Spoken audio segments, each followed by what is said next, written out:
The widow stood at the station platform, rifle across her back, watching the eastbound train disgorge its cargo of dreamers and fools. She'd buried one husband already, wouldn't bury another.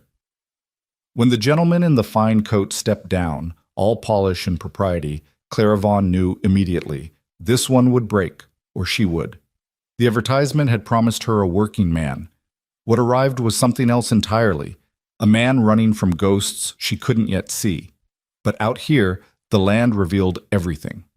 Welcome to a story of second chances born from first failures, where the Wyoming Territory strips away every pretense and forces two broken souls to rebuild.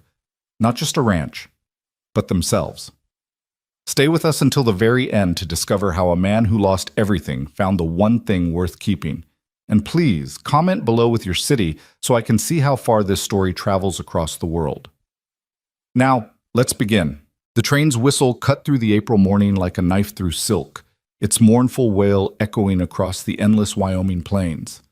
Nathaniel Reed stood in the swaying passenger car, one gloved hand gripping the brass rail beside the door, the other clutching a leather satchel that contained everything he still owned in this world.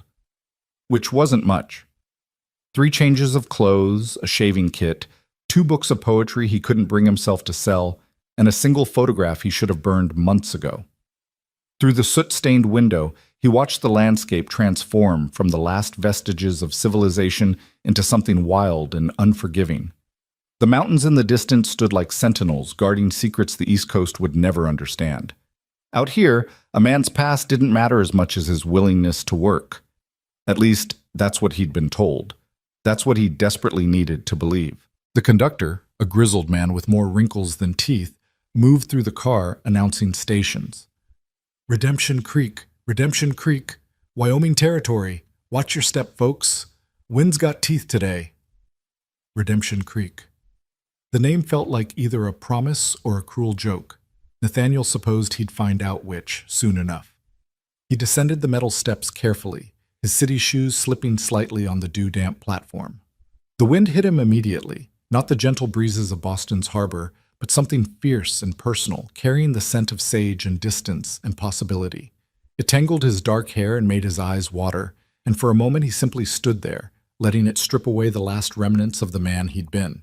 The station platform was nothing like the grand terminals back east, just weathered planks and a small building that looked like it might blow away in a strong gust. A handful of people milled about, ranch hands in dusty clothes, a family with wide-eyed children, a merchant examining crates being unloaded from the freight car, and her. Nathaniel saw her immediately, though she stood apart from the others, near the hitching post where 2 horses waited with the patience of creatures who knew their business. She wasn't what he'd expected. Not that he'd known quite what to expect from a widow rancher advertising for a husband through the mail, but somehow his imagination had conjured someone older, more weathered, perhaps desperate in a way that showed in her eyes. Clara Vaughn was none of those things. She stood maybe 5.5 feet tall, her frame lean and strong in a way that spoke of physical labor, rather than fashionable corsetry. Her dress was simple calico, faded from sun and washing, with split riding skirts that would have scandalized every woman in Nathaniel's former social circle. Her hair, the color of honey darkened by time, was pulled back in a practical braid that hung between her shoulder blades. Her face was sun-touched, with fine lines at the corners of her eyes that could have come from either squinting at horizons or smiling at private jokes. But it was her eyes that stopped him cold. They were the gray-blue of winter sky, and they assessed him with a directness that made him feel suddenly, acutely transparent. This was a woman who had learned to judge horseflesh, weather patterns, and the character of men with equal precision. A woman who had no time or patience for pretense. A rifle rested across her back, as natural as another woman might wear a shawl. She didn't move toward him, didn't smile or wave or show any of the nervous excitement one might expect from a woman meeting her mail-order husband for the first time. She simply stood there, waiting, letting him come to her, making him prove from the very first moment that he could meet her on her terms. Nathaniel picked up his satchel and crossed the platform. His shoes, fine leather things that had cost more than most men earned in a month, clicked against the wooden planks. Each step felt like walking toward either salvation or judgment, perhaps both. He stopped a respectful distance away and removed his hat. The wind immediately tried to steal it, and he had to grab it back with an awkwardness that made him flush with embarrassment. "Mrs. Vaughn?" His voice came out rougher than intended, dried by train dust and trepidation. "Miss Vaughn now," she corrected, her voice carrying a subtle drawl that suggested she'd been out here long enough for the territory to seep into her speech.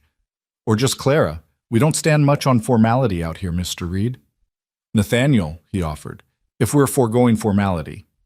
She looked him over with the same careful attention she'd probably give a horse at auction. He felt every inadequacy of his appearance, the fine coat that marked him as city-bred, the soft hands that had never known real labor, the bearing that came from years of deportment lessons and society balls. He was as out of place here as a peacock in a henhouse, and they both knew it. "You're taller than I expected," she said finally. "The letter didn't mention that." "I'm afraid I don't know what the letter said. The agency handled all the correspondence." Something flickered in her eyes.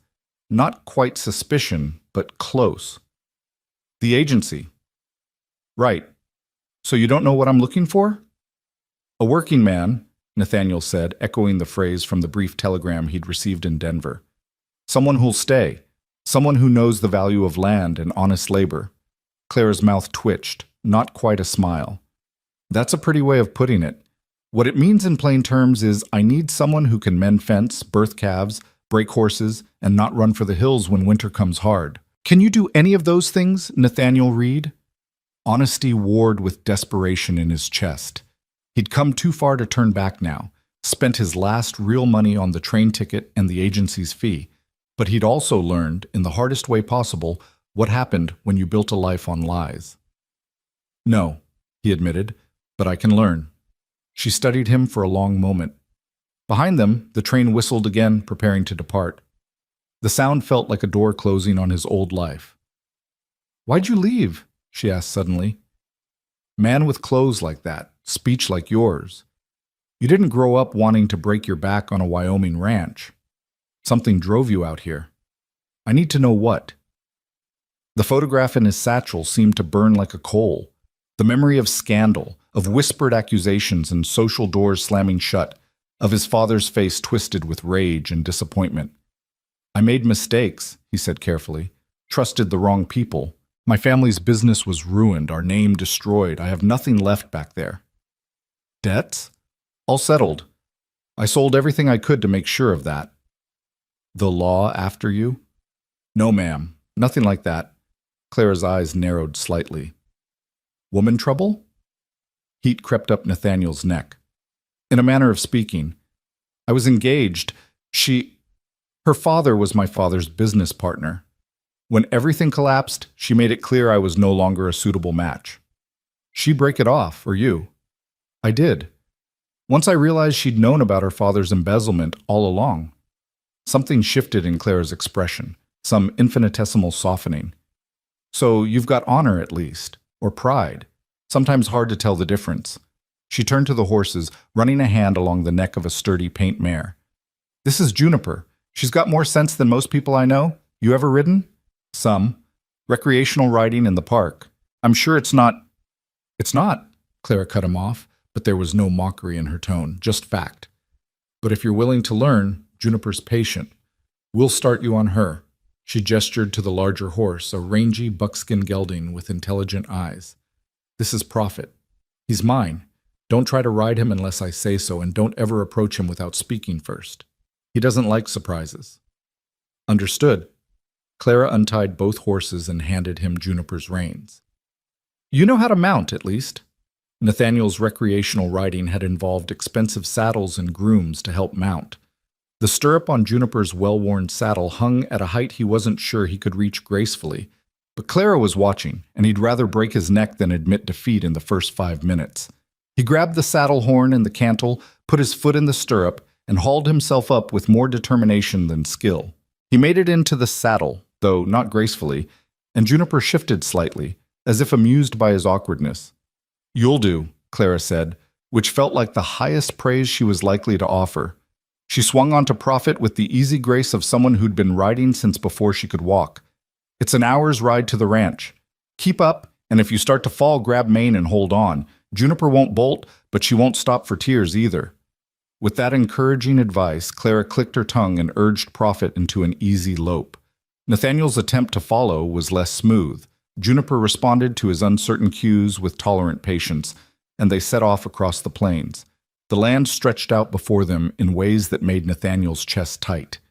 He'd thought he'd understood space, understood horizon, but Boston's concept of distance was a child's toy compared to this. The sky was impossibly vast, so big it seemed to curve at the edges, and the land rolled away in waves of grass and sage that went on forever. Mountains stood in the distance like sleeping giants, their peaks still touched with snow despite the April warmth. For the first 15 minutes, Nathaniel focused entirely on staying in the saddle. Every muscle in his body protested this foreign activity. His thighs burned, his back ached, and he was fairly certain he was doing something fundamentally wrong with his hands, though he couldn't figure out what. Clara rode ahead, not looking back, as comfortable on horseback as most people were in their own kitchens. She sat the saddle with relaxed confidence, moving with the horse rather than fighting it. Nathaniel tried to emulate her posture and only succeeded in making himself more uncomfortable. They crested a rise, and Clara finally slowed, waiting for him to catch up. When Juniper drew alongside Prophet, Clara nodded toward the valley below. "The Vaughn Ranch," she said simply. The house sat in a fold of land where a creek cut through the valley, providing water and shelter from the worst winds. It was a sturdy structure of logs and stone, larger than a line shack but far from grand. Smoke rose from the chimney in a thin line. Beyond the house stood a barn, several corrals, and various outbuildings that Nathaniel couldn't immediately identify.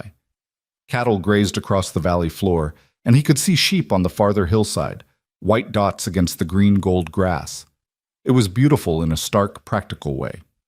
Nothing like the manicured estates he'd known, with their gardens and fountains and architectural flourishes.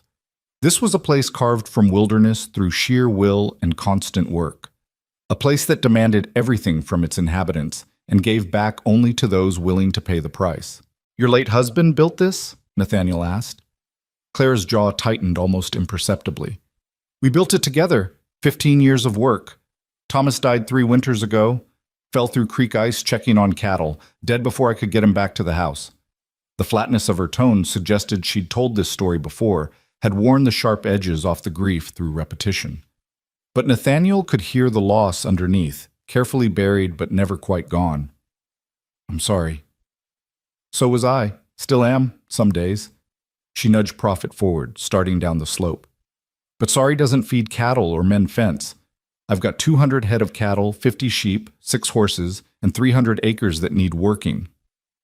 Lost my 2 ranch hands to the silver mines last fall. They heard about the strike up in the mountains and figured they'd rather gamble on getting rich than break their backs for steady pay. Can't say I blame them, but it left me in a bind." "Couldn't you hire local men?" Clara's laugh was sharp and brief. "With what money? Ranch barely breaks even most years. And the men around here, the decent ones, are already working their own land. The rest—" She shook her head. "I tried hiring a few. One tried to force himself on me the first week. Another started stealing equipment to sell in town. The last one just disappeared one morning, took my best saddle with him. That's when I decided a husband might be the only way. A man's got more reason to stay if it's his land too." The brutal practicality of it struck Nathaniel silent. This wasn't romance or even companionship she'd been seeking. It was survival, pure and simple. She'd advertised for a husband the way another person might advertise for a hired hand, because out here, survival came before sentiment. "You're quiet," Clara observed as they approached the ranch house. "Having second thoughts?" "Just adjusting my expectations," Nathaniel said honestly. "Good. I don't believe in pretty lies, and I don't have time for hurt feelings. I need to know right now, you planning to run when the work gets hard?" He thought about what waited for him back east. Nothing. No family who'd claim him, no society that would receive him, no prospects worth the name. He'd burned those bridges so thoroughly there wasn't even ash left. But more than that, looking at this valley, at this hard-won piece of land, he felt something stir in his chest he hadn't felt in months. Purpose. The possibility of building something real. "I'm not running," he said. "I don't have anywhere to run to. But more than that, I don't want to run. I want to build something that lasts, something that can't be taken away by scandal or social whim or another man's greed. Clara studied him again with those winter sky eyes. Finally, she nodded. All right then, let's go see what you're made of. They rode into the ranch yard, and immediately Nathaniel heard barking. 3 dogs emerged from the barn, working dogs by the look of them, lean and alert. They circled Prophet and Juniper with professional interest, but didn't jump or bark with the enthusiastic chaos of pet dogs. That's Jack, Queen, and Ace, Clara said, dismounting with easy grace. They do more work than most men I've known. They'll warm up to you eventually if you prove worth warming up to. Nathaniel climbed down from Juniper far less gracefully, his legs nearly buckling when his feet hit the ground. Everything hurt in ways he hadn't imagined possible. Clara pretended not to notice his awkwardness as she led both horses toward the barn. Unsaddle Juniper, she instructed, showing him how to loosen the cinch and lift the saddle free. The saddle was heavier than it looked, and his arms trembled with the effort of carrying it to the saddle rack. Brush her down, check her hooves for stones, then turn her into the near corral with fresh water. Clara made it sound simple, but each task revealed new depths of his ignorance. He fumbled with the brush, uncertain of pressure and pattern. He had to ask for help with the hoof pick, having no idea how to convince a horse to lift its feet. Clara showed him with patience that surprised him, though she never did the work for him. You'll learn, she said as he finally released Juniper into the corral. Or you won't, and we'll find out quick either way. The house was as practical as everything else about Clara Vaughn. One large room served as kitchen, dining area, and living space, dominated by a stone fireplace that would provide heat in the brutal Wyoming winters. A hallway led to what Nathaniel assumed were bedrooms. The furniture was handmade but well crafted, everything showing the wear of use but also the care of regular maintenance. A shelf held a few books, practical volumes on animal husbandry, weather patterns, and one worn Bible. Nothing decorative graced the walls except a single framed photograph of a young couple on their wedding day. The man was stocky and smiling. The woman, a younger Clara, looked serious even then, but there was softness in her eyes that Nathaniel hadn't yet seen in person. Clara caught him looking at the photograph. That's Thomas, she said quietly. He was a good man. Worked hard, never complained, knew the land like it was written in his bones. She moved to the stove, stoking the fire to life. I can't offer you love, Mr. Reed. Thomas took that with him when he died, and I've got nothing left to give in that regard. But I can offer you fair treatment, honest work, and a share in whatever this land produces. That enough for you? The question hung in the air between them. Nathaniel thought about the photograph in his satchel, about the woman who'd worn his ring and shared his bed until the moment his usefulness ended. That had been supposed love, dressed up in silk and promises, and it had shattered like glass the moment real trouble came. It's more than enough, he said. I'm not looking for romance, Mrs. Clara. I'm looking for a chance to prove I'm worth more than the circumstances that drove me here. Something flickered in Clara's eyes. Approval, maybe? Or just relief that he understood the terms. All right, then. I'll show you your room. We'll sign papers tomorrow in town, make it legal before the justice of the peace. Tonight you can rest from your journey. Tomorrow, the real work begins. She led him down the hallway to a small room that held a narrow bed, a chest of drawers, and a washstand. It was clean and spare, more than he'd expected, less than he'd once taken for granted. This was going to be, Clara paused, her hand on the doorframe. We were going to have children, but it never happened, and then Thomas died, and now it's just storage mostly. I cleared it out when I decided to advertise. It's yours now. The admission felt like a gift of trust, this glimpse into her private grief. Nathaniel set his satchel on the bed. Thank you. Clara nodded and turned away, then paused. One more thing. The rifle by the door, that's for wolves, coyotes, the occasional bear. I'll teach you to shoot because out here, everyone needs to know how. But if you ever, and I mean ever, point a gun at another person on this property, you'll answer to me. Understood? Understood. Good. Supper's in an hour. I'll expect you to help with evening chores after. Welcome to the Vaughn Ranch, Nathaniel Reed. She left him alone in the small room that smelled of cedar and dust and possibility. Nathaniel sat on the bed, feeling the rope springs creak beneath his weight, and pulled the photograph from his satchel. The woman staring back at him from the sepia tone seemed like a stranger now, her fashionable dress and calculated smile belonging to a world that had never been real. He thought about Clara's directness, the calluses on her hands, the way she'd assessed him like a tool she needed rather than a romantic prospect. There was a strange freedom in that honesty. No pretense, no games, no performance required beyond honest work. Outside his window, he could hear the lowing of cattle, the wind in the grass, the distant call of a hawk. Sounds he'd never heard from his Boston townhouse, where the noise was all human, carriages and voices and the constant press of society. He took the photograph and tucked it under the mattress, out of sight. That life was done. Whatever happened next, whoever he became in this wild territory, would be built on sweat and skill rather than social standing. The sun was lowering toward the mountains when Clara called him for chores. His body still ached from the ride, but he pulled on his coat and stepped out into the cooling evening air. Clara stood by the barn, a bucket in each hand. Cattle need checking, horses need feeding, chickens need shutting in for the night. We'll start with the easy stuff and work up to the skills that take learning. You ready? Nathaniel looked at her standing there in the golden light, practical and unadorned and more real than anyone he'd ever known. Behind her, the land stretched away into shadow and possibility. I'm ready, he said, and the work began. The first night, Nathaniel fell into bed with muscles screaming protests he'd never imagined possible.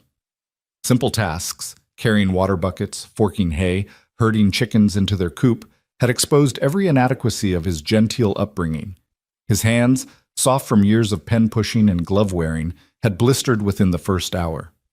Clara had noticed, said nothing, and simply handed him a tin of salve after supper with instructions to apply it before sleeping. That salve became his salvation over the following days as his body warred with the brutal requirements of ranch work. He woke before dawn to Clara's knock on his door, a sound both insistent and impersonal, and stumbled into the cold darkness to begin chores he was only beginning to understand. Coffee's on the stove, Clara would say, already dressed and moving with purpose. Drink fast. Cattle won't wait for you to feel human. The coffee was strong enough to strip paint, bitter and scalding, and Nathaniel learned to drink it black because asking for sugar felt like admitting weakness.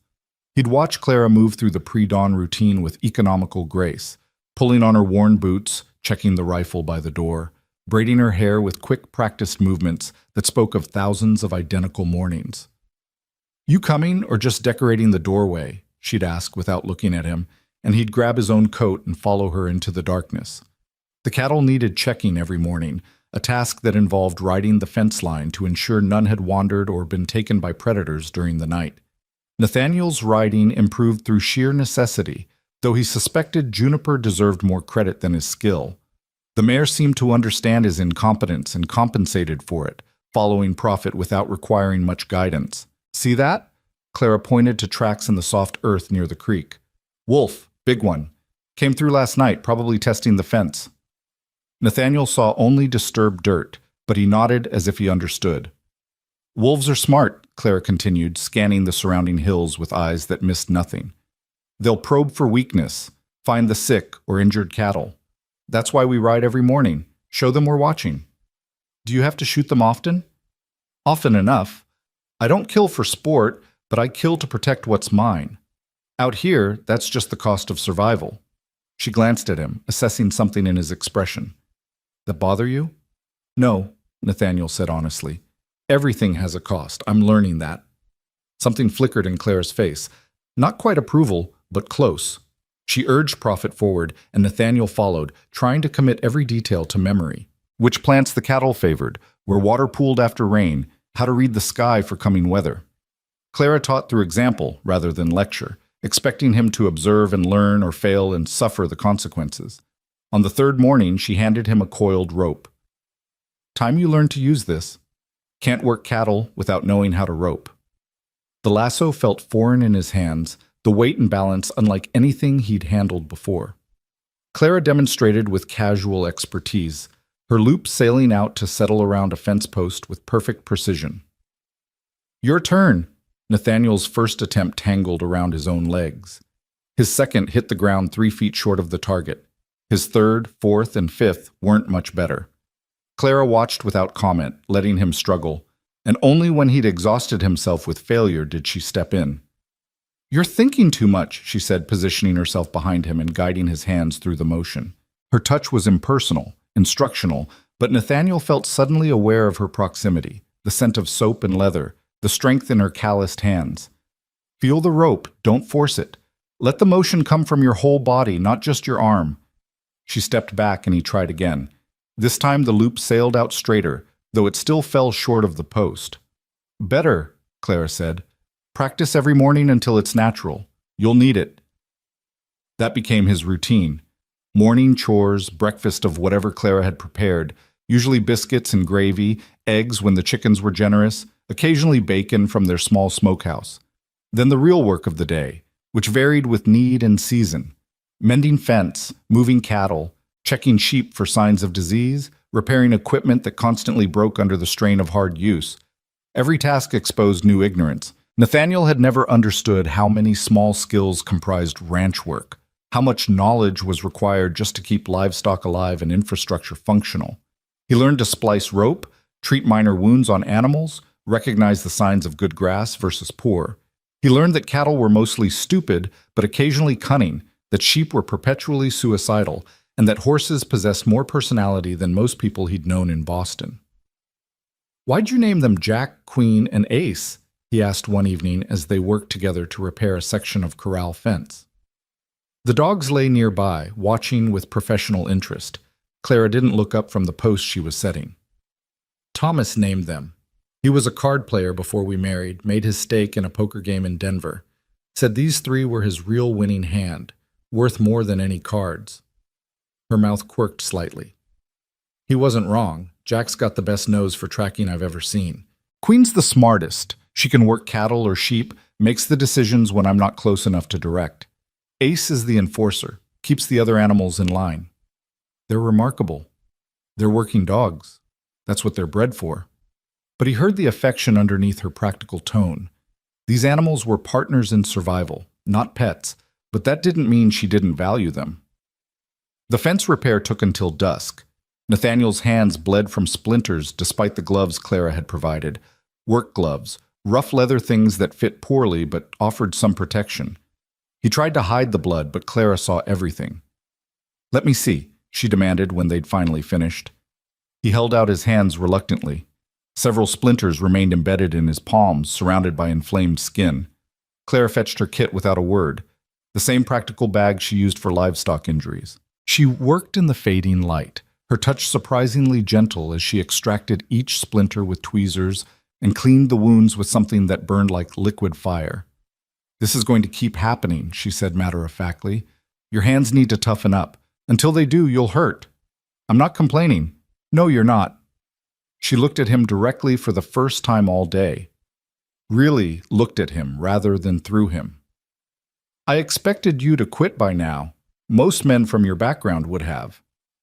"What makes you think I'm from any particular background?" Clara's smile was slight but genuine. "Please.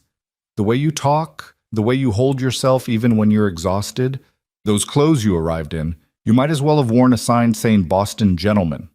I'm not stupid, Nathaniel Reed. I know you're running from something. I just don't care what, as long as you keep working."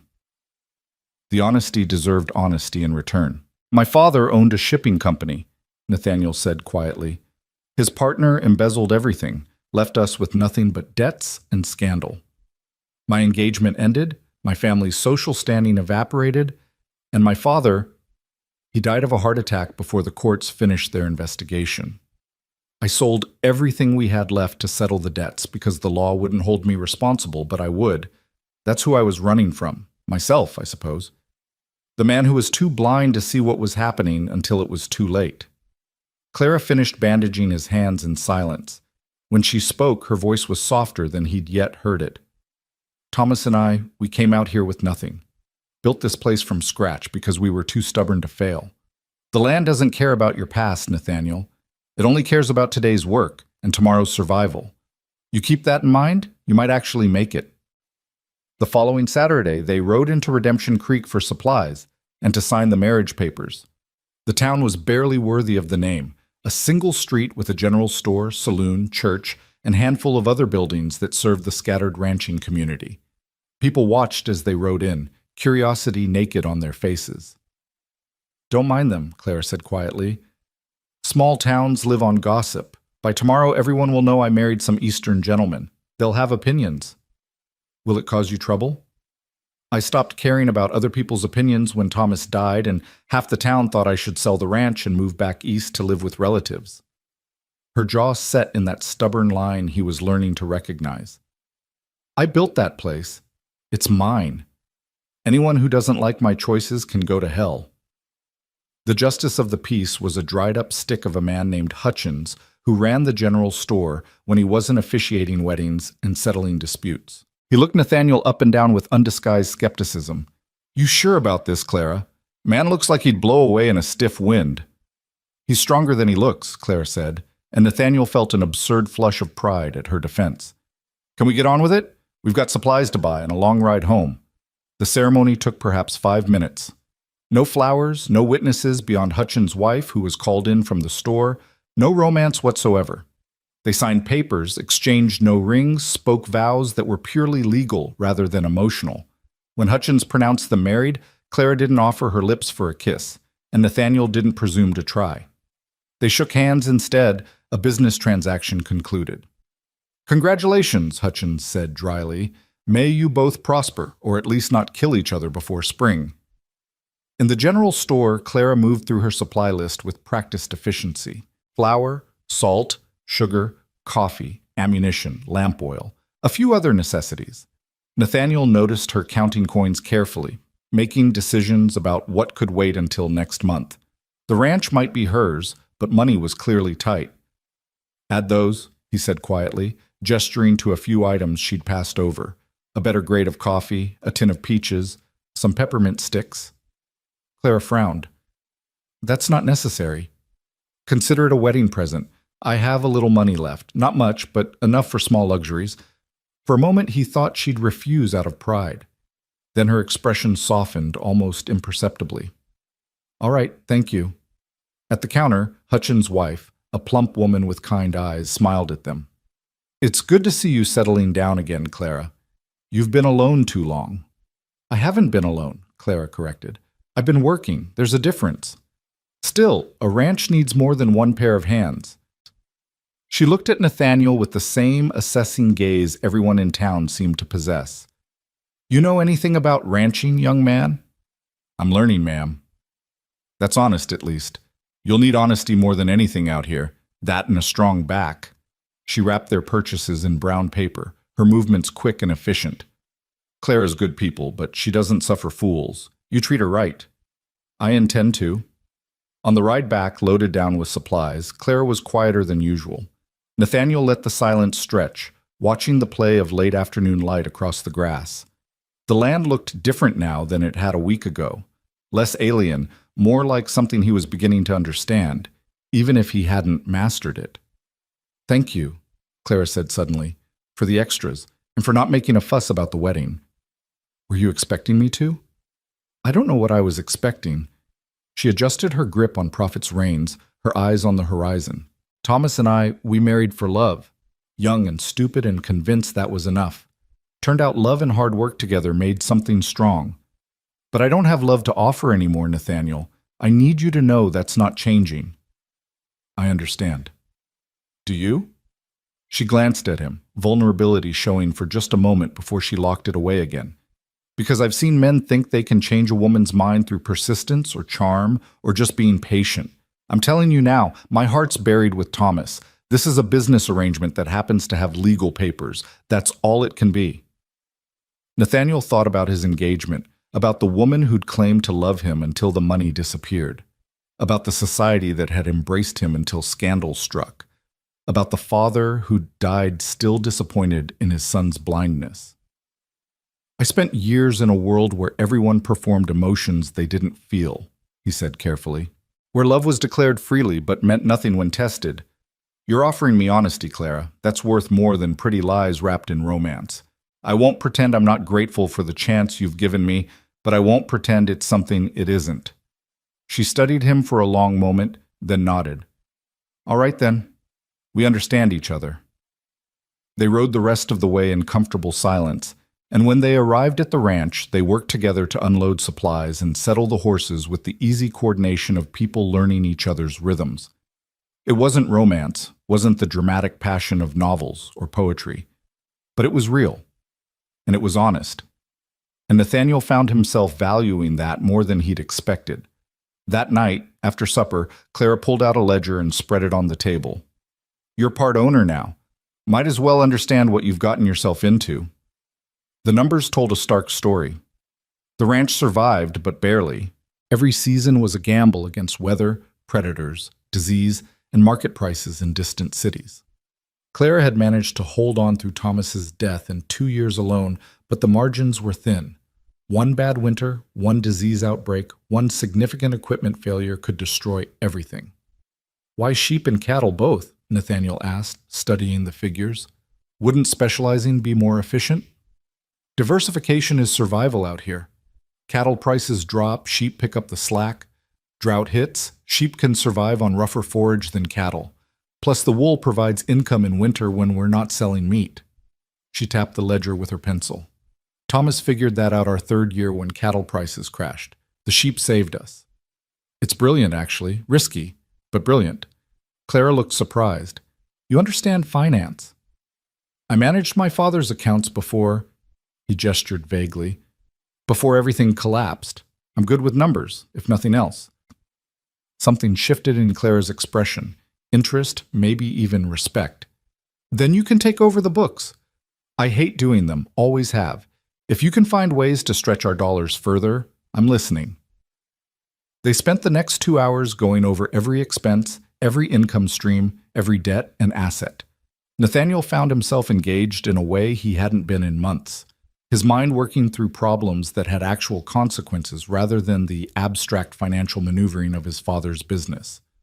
Clara proved quick with numbers once she was freed from the tedium of recording them, offering insights about ranch operations that shaped his understanding of what was possible. We could cut costs here, he said, pointing to the feed expenses.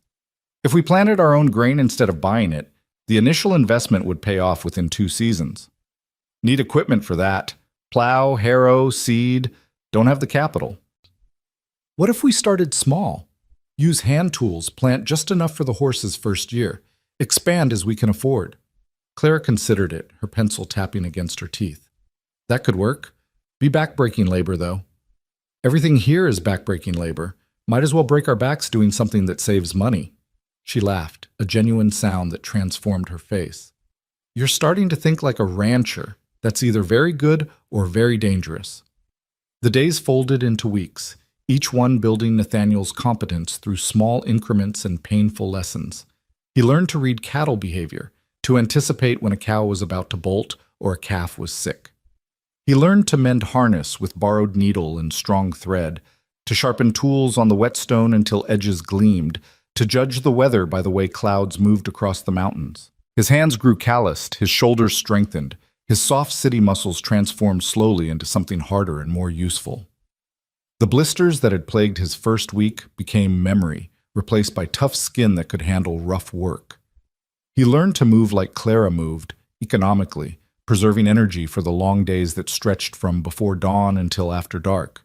But it was the roping that frustrated him most. Every morning he practiced, throwing loop after loop at fence posts, barrels, anything that would hold still. His accuracy improved marginally, but he was nowhere near the casual competence Clara displayed. You're still thinking, she observed one morning, watching him miss yet another throw. You're treating it like a math problem you can solve with logic. Everything is a math problem at some level. Not this. This is about feel, instinct. You need to stop calculating angles and just let your body know what to do. She took the rope from him, demonstrated again. Watch. I'm not thinking about where the loop needs to go. I'm seeing it there, and my hands make it happen. That's not helpful advice. It's the only advice that matters. She handed the rope back. Try again. But this time don't think about the post. Think about the rope settling around it, already done. Nathaniel tried, visualizing success instead of mechanics. The loop sailed out and actually brushed the post before falling away. "Better," Clara said. "Keep practicing. It'll come." It came slowly, imperfectly, but it came. By the end of his third week, he could rope a stationary target more often than not. Moving targets remained beyond him, but Clara seemed satisfied with the progress. "Good enough to be useful," she declared. "Tomorrow we start working cattle for real. Time to see if you can apply all this learning to actual animals." That night, Nathaniel lay in his narrow bed, every muscle aching in the familiar way that meant he'd worked hard and honestly. Through the walls, he could hear Clara moving in her own room, preparing for bed with the same efficient routine she brought to everything. They lived under the same roof, shared meals and labor, but maintained careful distance. She was his wife on paper, his employer in practice, and something more complex in reality, a partner in survival who'd learned to trust his work, if not his heart.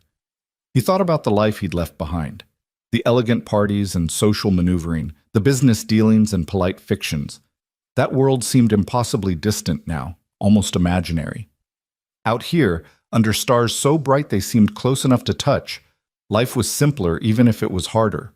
Your work mattered or it didn't. You contributed or you failed. The land didn't care about your family name or social connections. The land only cared if you could survive it. Morning came cold and clear, the kind of day that promised hard weather later.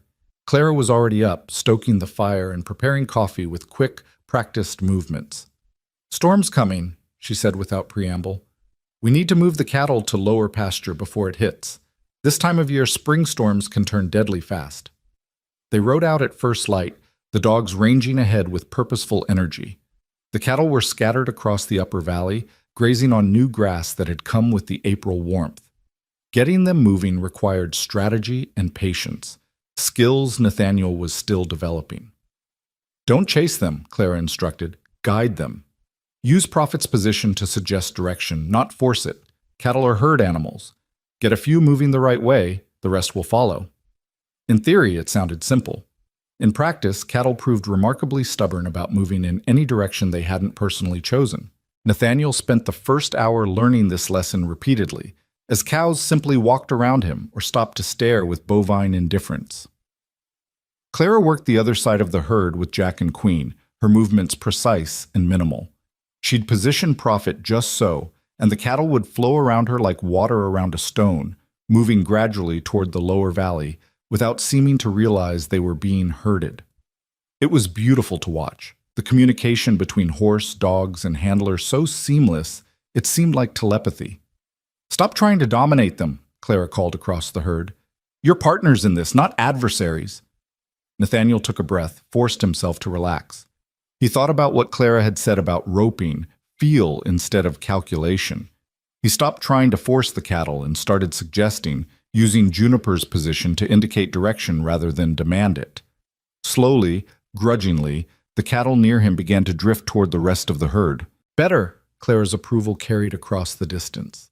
It took 3 hours to move the herd to lower ground, work complicated by several calves who kept trying to return to their previous grazing spots.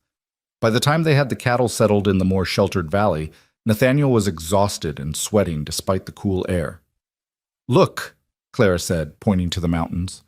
Clouds were building behind the peaks, dark and heavy with the kind of violence that turned spring rain deadly. Lightning flickered in their depths, too distant to hear but close enough to see.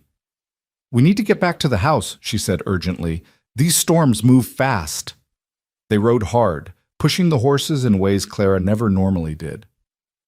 The wind picked up, carrying the smell of rain and electricity. Behind them, the sky darkened rapidly, clouds boiling over the mountains like something alive and angry. They made it to the ranch with perhaps 20 minutes to spare. Together they moved with practiced urgency, horses unsaddled and into the barn, chickens secured, equipment brought under cover, shutters closed and latched. Clara worked with the efficiency of someone who'd weathered countless storms, and Nathaniel tried to match her pace. The first drops hit like thrown stones, hard enough to sting. Then the sky simply opened, rain falling so thick and fast it was hard to breathe. Lightning cracked close enough to feel in their bones, and thunder rolled across the valley like artillery. "Inside!" Clara grabbed his arm, pulling him toward the house. They burst through the door just as hail began to fall, chunks of ice the size of hens' eggs that would have split their skulls if they'd been caught outside. Nathaniel stood dripping in the main room, his heart racing from the sprint and the primal fear of the storm's violence. Clara was already moving, lighting lamps against the premature darkness, checking windows for leaks, preparing for the long wait. "Coffee?" she asked, as calm as if they hadn't just barely escaped injury. "Please." They sat at the table while the storm raged outside, the house creaking under the assault but holding firm. The roof leaked in one corner, a slow drip into a strategically placed bucket that suggested this was a familiar problem. "Thomas kept meaning to fix that," Clara said quietly, watching the drip. "Never got around to it." "I'll fix it," Nathaniel said, "when the weather clears. Add it to my list of skills to learn." Clara smiled slightly. "That list is getting long." "Good. Keeps me too busy to think about anything else." They sat in companionable silence as the storm battered the valley. The violence outside made the house feel smaller, more intimate. For the first time since arriving, Nathaniel felt truly aware of being alone with Clara. Not working together, not moving through routines, but simply existing in the same space with nothing but time and weather between them. "Thank you," Clara said suddenly. "For today, for every day, really. You've worked harder than I expected, complained less than I would have. I've had men with years of experience who couldn't match your determination. I'm just trying not to prove you made a mistake. You're doing more than that." She met his eyes directly, a rare moment of unguarded honesty. "You're earning your place here. That matters more than you know." The storm lasted through the afternoon and into the evening, pinning them inside with nothing to do but wait. They played cards with a worn deck Clara produced from a drawer, simple games that required little concentration. She won more often than not, but Nathaniel suspected she was better at reading people than he was at hiding his hand. "Thomas taught me," she said, dealing another round. "Said a rancher's wife needed to know how to spot a bluff. Came in handy more than once when selling cattle. Could tell when a buyer was lying about his price." "You miss him." It wasn't a question, but Clara answered anyway. "Every day, but missing him doesn't bring him back, and the ranch doesn't run on grief. So I work, and I survive, and I hope that somewhere he knows I kept his dream alive. I think he'd be proud of what you've built." "He'd be irritated I didn't fix the damn roof," Clara said, but her eyes were soft with memory. The storm finally broke near sunset, the clouds parting to reveal a sky washed clean and impossibly blue. They stepped outside to assess damage, a few broken branches, some scattered equipment, nothing catastrophic. The cattle were visible in the distance, clustered together but unharmed. The land itself seemed refreshed, the grass greener for the moisture. "Could have been worse," Clara said, surveying her property with satisfaction. "Could have been a lot worse." They worked together in the wet evening air to clean up storm debris, their movements synchronized by weeks of shared labor. And as the sun set behind the mountains in spectacular colors that no painter could capture, Nathaniel realized he was smiling. This hard place, this difficult life, this woman who demanded excellence and gave respect in return, he was happy. Not the shallow pleasure of his old life, but something deeper and more solid. The satisfaction of work well done, of challenges met, of building something real with his own hands. Clara caught his expression and raised an eyebrow. "What?" "Nothing, just, I'm glad I came here. Glad you gave me this chance." She studied him in the fading light, then nodded once. "I'm glad you stayed. Come on, we've got supper to make, and tomorrow comes early." They walked back to the house together, partners in survival, and the future stretched before them like the Wyoming plains, vast, uncertain, and full of promise. Spring deepened into early summer, and with it came the true test of Nathaniel's transformation. The calving season hit with relentless intensity, demanding round-the-clock vigilance as cows gave birth across the valley. Some births went smoothly, the calves dropping into the grass and finding their feet within minutes. Others required intervention that left Nathaniel's arms aching and his heart racing with the primal fear of loss. "This one's breech," Clara said tersely one midnight, her hand inside a laboring cow that had been struggling for hours. "I need you to hold her steady while I turn the calf." Nathaniel gripped the cow's halter, murmuring nonsense words of comfort while the animal bellowed her distress. Clara worked with focused intensity, her face tight with concentration as she manipulated the unborn calf into position. Minutes stretched like hours, and Nathaniel could see the strain in Clara's shoulders, the sweat beading her forehead despite the cool night air. "Come on," Clara muttered, more to herself than anyone. "Come on, little one. Work with me here." The cow groaned, a sound that seemed to come from somewhere deep in her bones. Clara pulled, steady and careful, and suddenly there was movement, a rush of fluid, and then the calf, slick and steaming in the lantern light. It lay motionless for a heartbeat that felt like an eternity. "No," Clara breathed, dropping to her knees beside the calf. She cleared its nose and mouth, rubbed its chest vigorously with handfuls of straw. "Breathe, damn you, breathe." Nathaniel watched helplessly, his throat tight with an emotion he couldn't name. This tiny creature, born into darkness and struggle, seemed impossibly fragile. How did anything survive in this harsh place? Clara bent down, blowing air into the calf's nostrils in a desperate attempt to trigger respiration. Once, twice, 3 times. The calf's chest heaved suddenly, a shuddering gasp that turned into a weak but definite breath. Then another. Its eyes opened, dark and bewildered, and it made a small sound that brought its mother's head around immediately. "There you are," Clara said softly, sitting back on her heels. "Knew you had fight in you." The cow began licking her calf with long, careful strokes, and within minutes the little one was struggling to rise on impossibly spindly legs. Nathaniel felt something crack open in his chest, joy mixed with relief, pride in Clara's skill, wonder at the stubborn persistence of life. "You did it," he said. "We did it," Clara corrected, standing and wiping her hands on her already filthy apron. "You held her steady, kept her calm. That matters." She looked at him in the lantern light, her eyes reflecting something warm. "You're good at this, Nathaniel. The animals trust you." The praise, simple and honest, meant more than any compliment he'd received in his former life. This wasn't empty flattery from people who wanted something from him. This was recognition earned through sweat and effort, acknowledgement from someone who had no reason to lie. They walked back to the house as dawn began to paint the eastern sky in shades of rose and gold.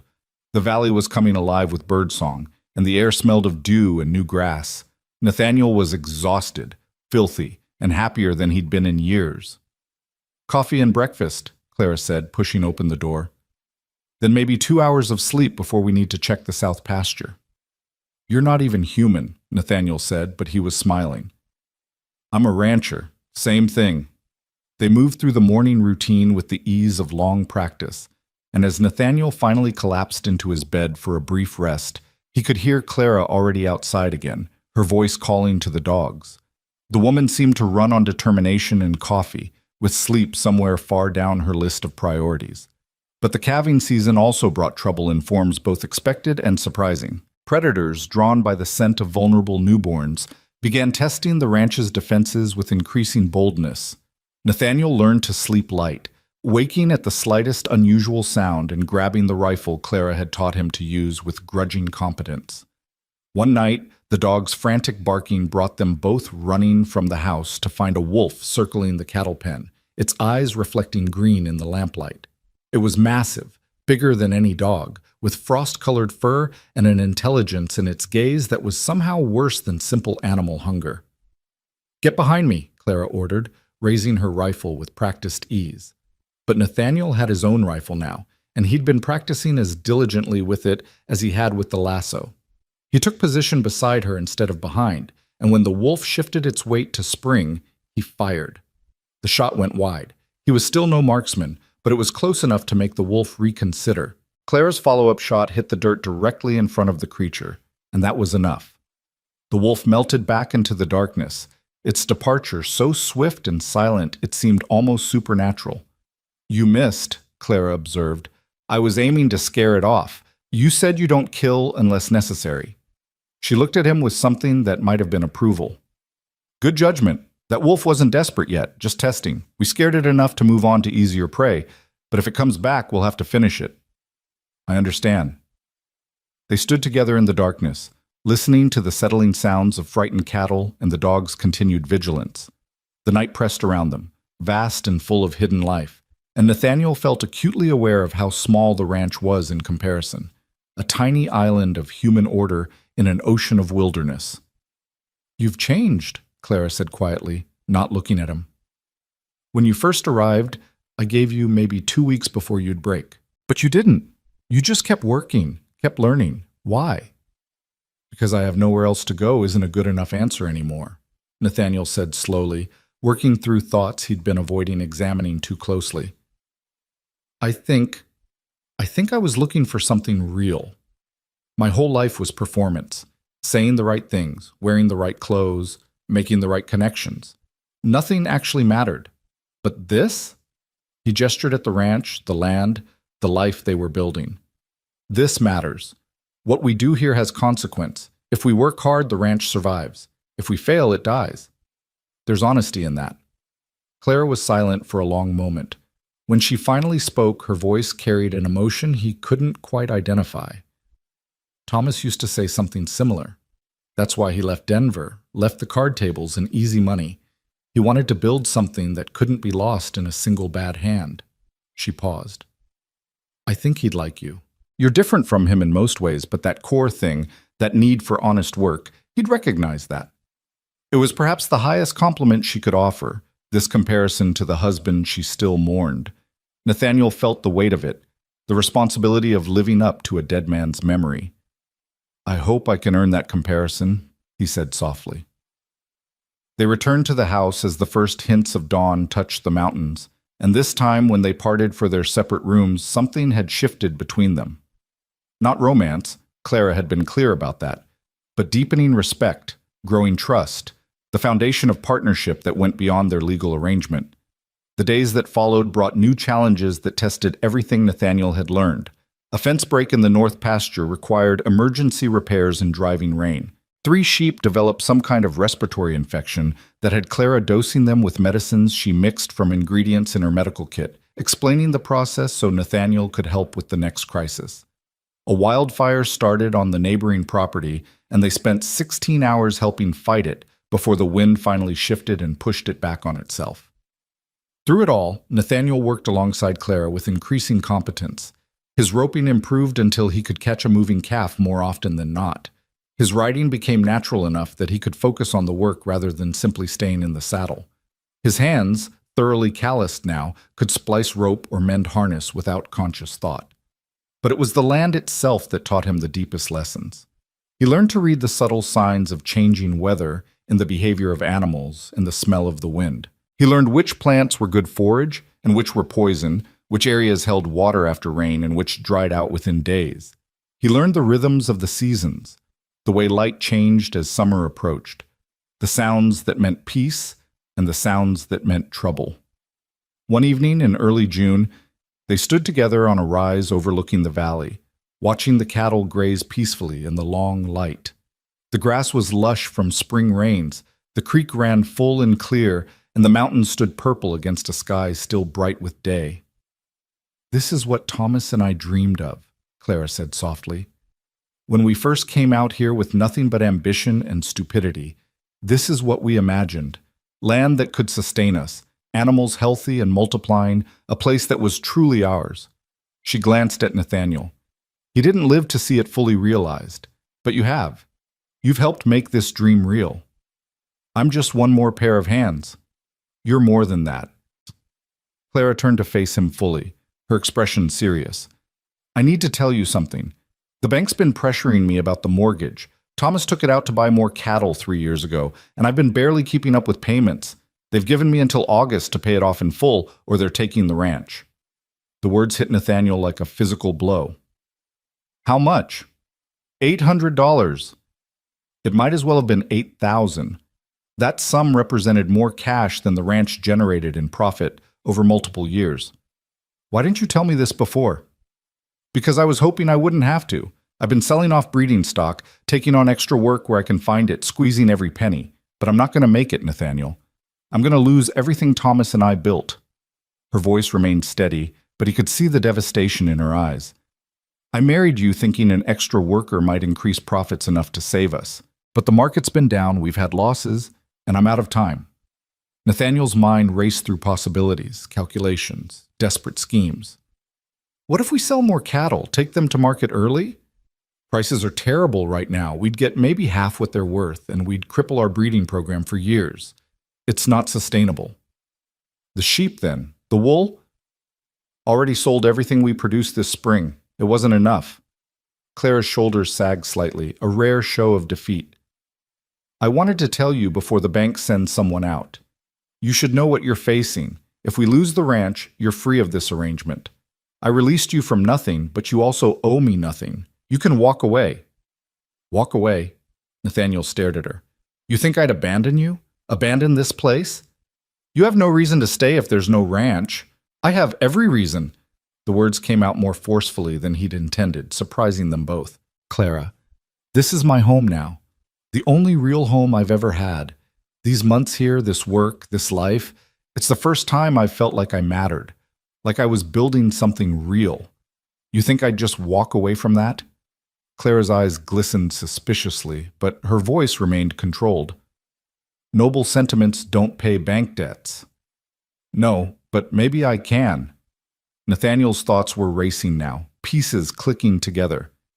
Before I left Boston, I sold everything. Most of it went to creditors, but there was one thing I kept, my mother's jewelry. I couldn't bring myself to sell it because it was the last thing I had of her, and it seemed like betraying her memory. But she'd understand this. She always valued practical necessity over sentimental attachment. Nathaniel, no, I can't ask you to... You're not asking, I'm offering. He grabbed her shoulders, making her look at him directly. How much do you think the jewelry is worth? I don't know. I'm not a jeweler. My mother's engagement ring alone was valued at $300 15 years ago. There's also a necklace, earrings, a brooch. Together, they might bring close to what we need. Might bring. That's not certain. Nothing is certain, but it's a chance. Nathaniel released her shoulders, stepping back. I'll ride to Denver tomorrow, find a reputable jeweler. Even if we don't get the full amount, we'll get close enough to negotiate with the bank. Clara shook her head slowly.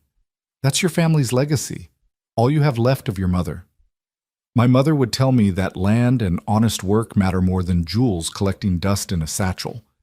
She'd tell me that family isn't just blood, it's the people you choose to build a life with. He paused, the truth of his own words settling over him. You're my family now, Clara. You and this ranch and this hard, beautiful place. I won't let it be taken without a fight. For a long moment, Clara simply stared at him, her expression cycling through emotions too quick to identify. Then, to his shock, she stepped forward and embraced him, a brief, fierce hug that ended almost as soon as it began. Thank you, she whispered. Thomas would have liked you very much. The next morning, Nathaniel rode out before dawn with the small velvet pouch tucked securely in his saddlebag. Denver was 2 days' hard ride, but he pushed Juniper as much as he dared, stopping only when necessary. The jewelry represented his last connection to his previous life, the final thread linking him to the man he'd been.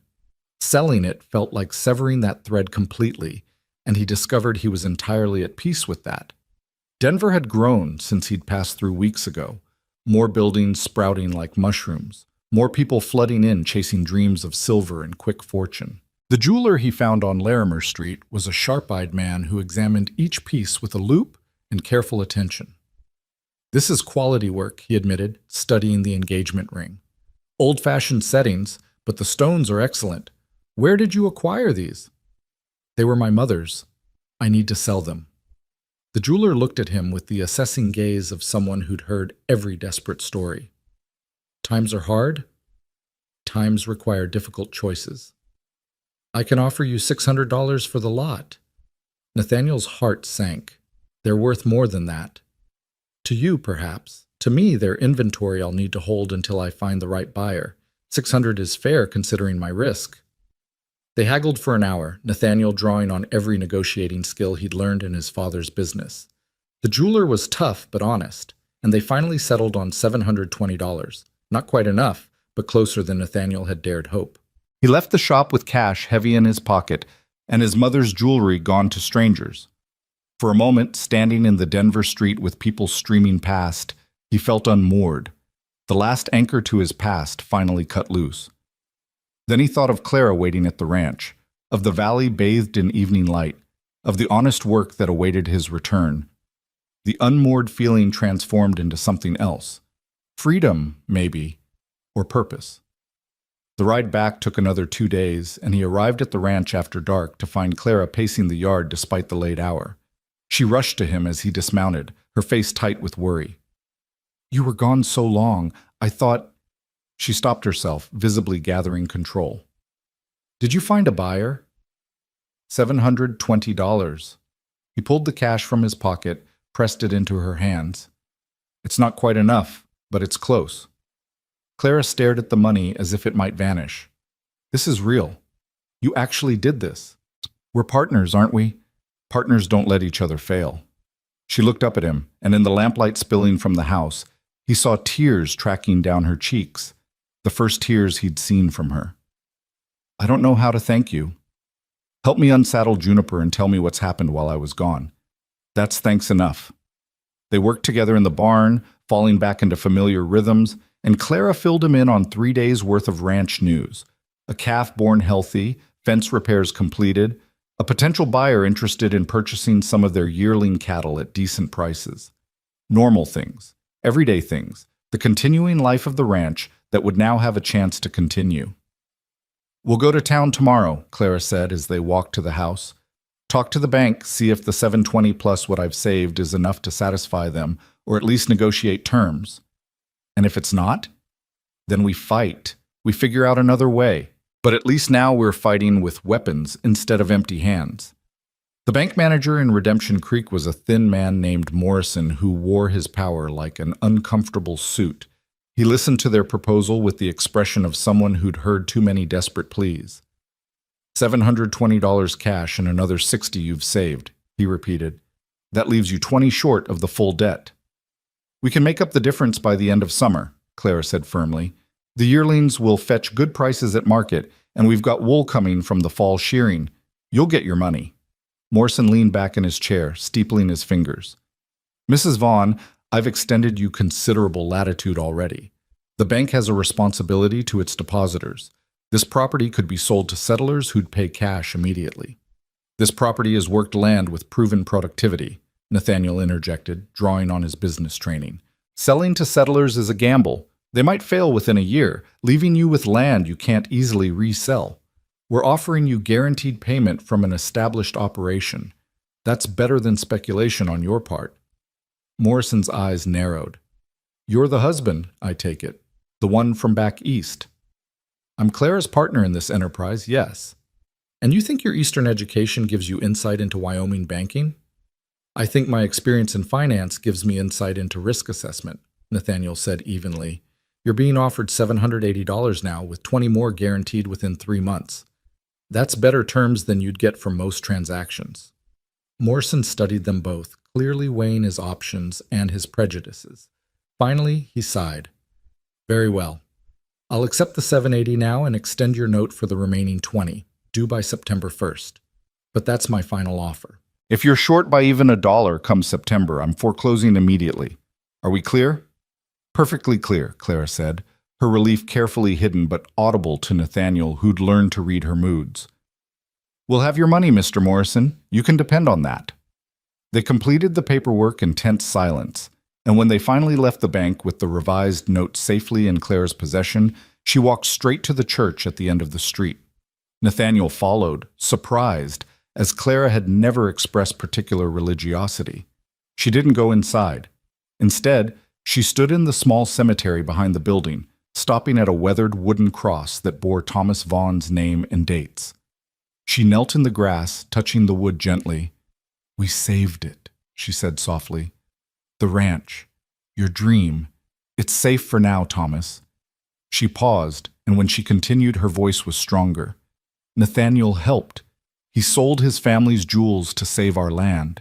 You always said the mark of a good man was what he did when it cost him something. I think you'd approve of this one." Nathaniel stood back, giving her privacy for this conversation with the dead. He felt like an intruder on something sacred, but Clara had brought him here deliberately, including him in this moment of triumph and remembrance. She stood finally, wiping her eyes unselfconsciously, and turned to him. Thank you for everything, for staying, for working, for believing this place was worth saving. It is worth saving, Nathaniel said simply. And so are you. Something passed between them in that cemetery, some understanding that went deeper than words. They weren't in love. Clara had been honest about that, and Nathaniel respected it. But they were bound together now by shared struggle and mutual respect, by the knowledge that they'd stood together against the threat of loss and emerged victorious. That was its own kind of love, he realized. Not romantic, but no less powerful for that. They rode back to the ranch in the golden afternoon light, and Nathaniel felt a sense of peace he'd never experienced in his former life. The challenges weren't over. They still needed to earn that final $20, and the ranch would always demand more than they could easily give. But they'd proven they could face crises together and emerge stronger. The work that awaited them hadn't changed. Cattle still needed tending, fences still needed mending, the land still demanded constant vigilance. But now they faced it without the crushing weight of potential loss hanging over every decision. That evening, as they worked together to prepare supper, Clara seemed lighter somehow, as if a burden she'd carried for years had finally eased. She actually hummed while cooking, a tuneless but cheerful sound that made Nathaniel smile. "What?" she asked, catching his expression. "Nothing, just, it's good to hear you content." Content is ambitious. I'll settle for not terrified we're losing everything. She stirred the pot on the stove, then looked at him seriously. "What you did selling those jewels, that was beyond the call of duty, beyond what anyone could reasonably expect." "I didn't do it out of duty." "Then why?" Nathaniel considered his answer carefully, wanting to be honest without overstepping the boundaries Clara had established. "Because this is home. Because you gave me a chance when I had nothing and nowhere else to go. Because working beside you, building this life, has given me purpose I never had in Boston. I couldn't let that be taken away without fighting for it." Clara nodded slowly. "I understand that. The need to fight for something that matters." She served out their meal, the simple fare of beans and cornbread that nevertheless tasted like celebration. "To partnerships," she said, raising her coffee cup. "To partnerships," Nathaniel echoed, and they drank to survival and stubborn hope. The summer deepened, bringing heat that shimmered off the prairie and turned the grass golden. They worked from before dawn until after dark, driven by the need to earn that final $20 and secure their position. The yearling cattle went to market and fetched better prices than expected. The wool from their small sheep flock brought decent money. Slowly, painfully, they built up their reserve. But it was during this time that Nathaniel noticed something changing in Clara. She laughed more often, smiled more freely. The rigid control she'd maintained began to ease slightly, as if saving the ranch had freed her to be more than just its guardian. She would sometimes tell stories about her early years with Thomas, the disasters and triumphs of two young people carving a life from wilderness. She'd share her dreams for expanding the operation, for breeding better stock, for improvements to the buildings and land. And she began to ask Nathaniel about his past, not with the suspicion of their early days, but with genuine curiosity about the man he'd been before becoming a rancher. "What did you do for entertainment back east?" she asked one evening as they sat on the porch after supper, the dogs sprawled at their feet. "Parties, mostly. Social gatherings where everyone said what they thought others wanted to hear. Theater performances, concerts, reading when I could escape the social obligations." "Did you enjoy it?" "I thought I did, but looking back, I think I was just performing my assigned role. The dutiful son, the eligible bachelor, the promising young businessman. I don't know if I ever figured out who I actually was underneath all that performance." "And now?" Clara asked quietly. "Do you know who you are?" Nathaniel thought about his calloused hands, his sun-weathered face, his muscles developed through honest labor. He thought about the satisfaction of a job well done, the pride of saving a calf's life, the deep tiredness that came from productive work. "I'm a rancher," he said simply, "a man learning to read the land and the animals, learning to survive through skill and determination. That's more real than anything I was before." Clara studied him in the fading light. "You've earned that title. When you first arrived, I thought rancher was something you'd play at until it got too hard. But you've become it for real." The compliment warmed him more than it probably should have. I had a good teacher. You had the will to learn. That's rarer than you'd think. She stood, stretching. Come on, we should check on that heifer who's close to calving. These things always seem to happen at night. They walked to the barn together, falling into the comfortable silence of people who'd learned to work as a unit. Rarer than you'd think. She stood, stretching. Come on, we should check on that heifer who's close to calving. These things always seem to happen at night. They walked to the barn together, falling into the comfortable silence of people who'd learned to work as a unit. The heifer was indeed in early labor, and they settled in to monitor her progress. It was a long vigil, but the birth went smoothly, and by midnight they had a healthy bull calf nursing vigorously. That's $300 of future profit right there, Clara said with satisfaction, watching the calf. If we can keep him healthy through winter, he'll fetch good money as a breeding bull. Everything always comes back to money, Nathaniel observed. Money's just the measure of survival out here. Every dollar means feed we can buy, equipment we can replace, security against disaster. It's not greed, it's arithmetic. I know. I'm not criticizing. Clara leaned against the stall rail, her profile lit by lamplight. Sometimes I wonder what Thomas would make of all this. He never worried about money the way I do. He had faith that hard work would be enough, that the land would provide if we just kept at it. He sounds like an optimist. He was. I'm the pragmatist who kept us from starving during bad years. She smiled slightly. We balanced each other well. Do we balance each other? Nathaniel asked, the question emerging before he'd fully considered it. Clara was silent for a long moment. Yes, she said finally. Yes, I think we do. You bring skills I lack, the financial knowledge, the patience with details, the way you can work through problems methodically. I bring the practical experience, the understanding of the land. Together, she trailed off, then started again. Together we're stronger than either of us would be alone. That's as good a foundation as any. It was perhaps the closest she'd come to acknowledging that their partnership had evolved beyond simple convenience. Nathaniel felt a surge of something he didn't want to examine too closely. Not quite hope, but related to it. The possibility that Clara might someday see him as more than just a reliable worker, that the walls around her heart might eventually lower enough to let him close her. But he also understood that pushing would destroy whatever fragile thing was building between them.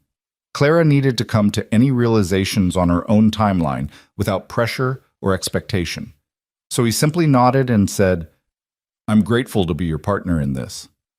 They walked back to the house under stars scattered like diamond dust across black velvet, and the Wyoming night was cool and perfect. Inside, they parted for their separate rooms as always, but something had shifted again, another small step toward a future neither of them could quite see, but both were beginning to believe might be possible. The summer rolled toward August, and their reserve of cash grew slowly but steadily. They would make the final payment with money to spare, securing the ranch for another year.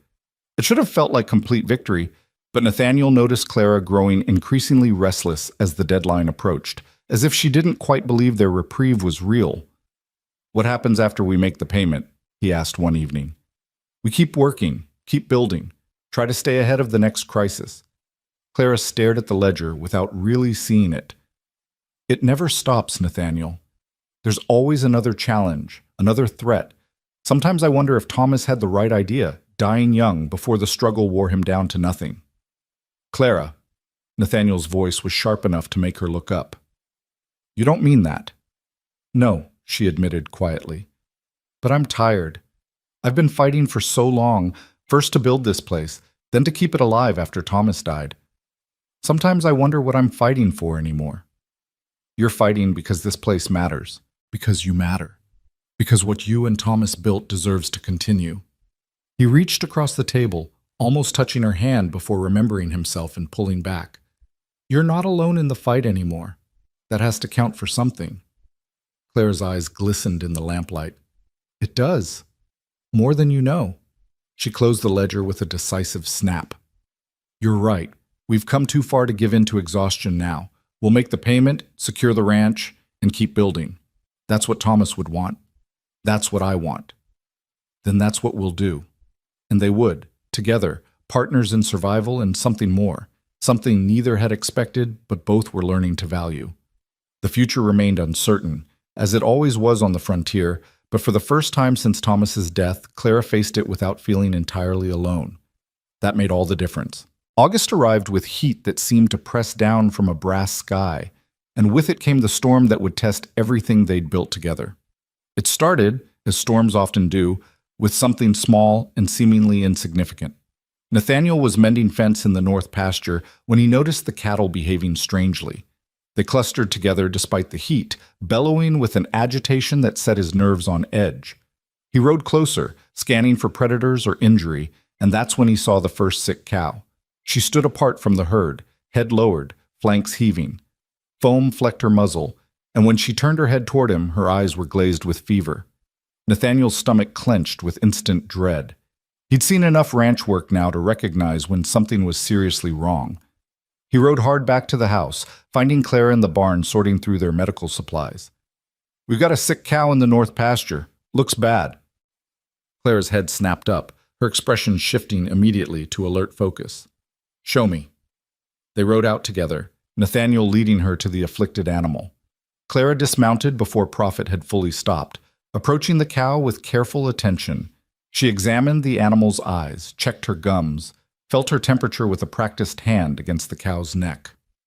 "Damn," Clara breathed. "This is shipping fever. I've seen it before. It spreads fast through a herd if you're not careful. What do we do?" "Isolate her immediately. Check every other animal. Any that show signs get separated from the healthy stock. We'll need to dose them with everything we have and pray it's enough." Clara's jaw set in that stubborn line Nathaniel knew meant she was preparing for a fight. This could wipe out half our herd if we're not aggressive. They worked through the afternoon, identifying 3 more infected animals and moving them to a quarantine area hastily fenced off near the barn. Clara mixed treatments from her medical kit, evil-smelling concoctions that the sick cattle fought against swallowing. Nathaniel held the animals steady while Clara forced the medicine down their throats, both of them getting kicked and covered in filth for their efforts. "Keep watching the rest," Clara instructed as the sun lowered toward the mountains. "Shipping fever's sneaky. An animal can look fine at noon and be dying by sunset. We need to catch every case early." That night, they took turns keeping vigil over the sick animals and monitoring the healthy herd. Nathaniel drew the midnight to dawn shift, walking among the cattle with a lantern, looking for any sign of the telltale symptoms. The darkness pressed close, and every sound seemed magnified. The shuffle of hooves, the occasional cough that made his heart race, until he verified it was just normal cattle noise. He found another sick cow just before dawn. Her name was Bessie, one of their best breeding stock, and she was deteriorating faster than the others. Her breathing came in labored gasps, and she'd gone down in the grass, unable to rise. Nathaniel ran for Clara, finding her collapsed at the kitchen table with her head on her arms, grabbing what sleep she could between crises. She came instantly awake at his touch, asking no unnecessary questions, just following him back to Bessie with her medical kit. "She's bad," Clara said quietly, kneeling beside the cow. "Real bad. Can you save her?"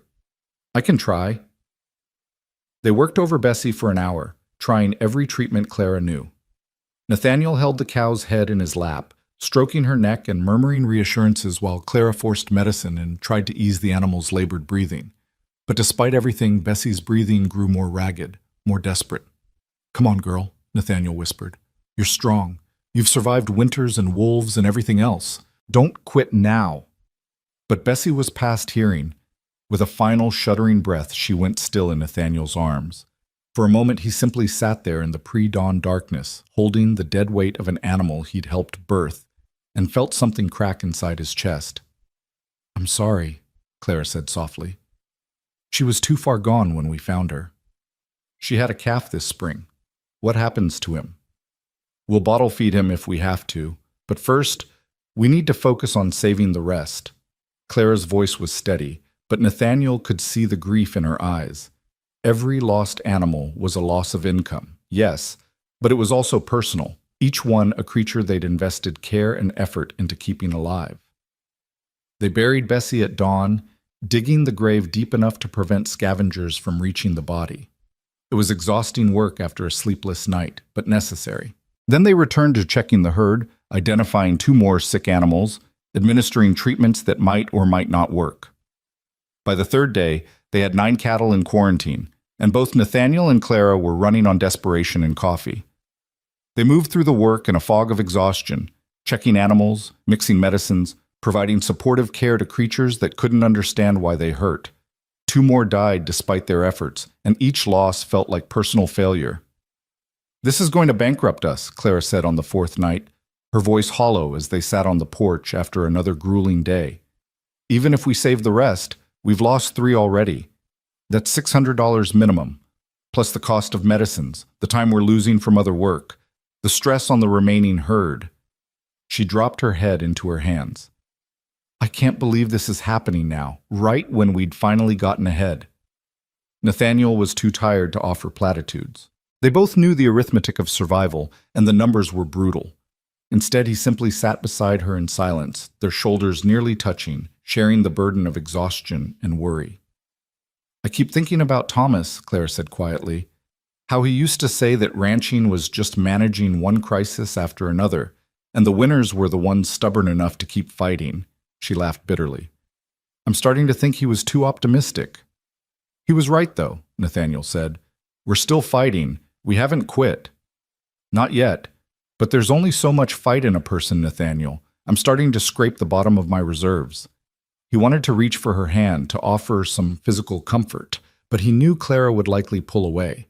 So instead he said, "Then borrow some of mine. I've got plenty.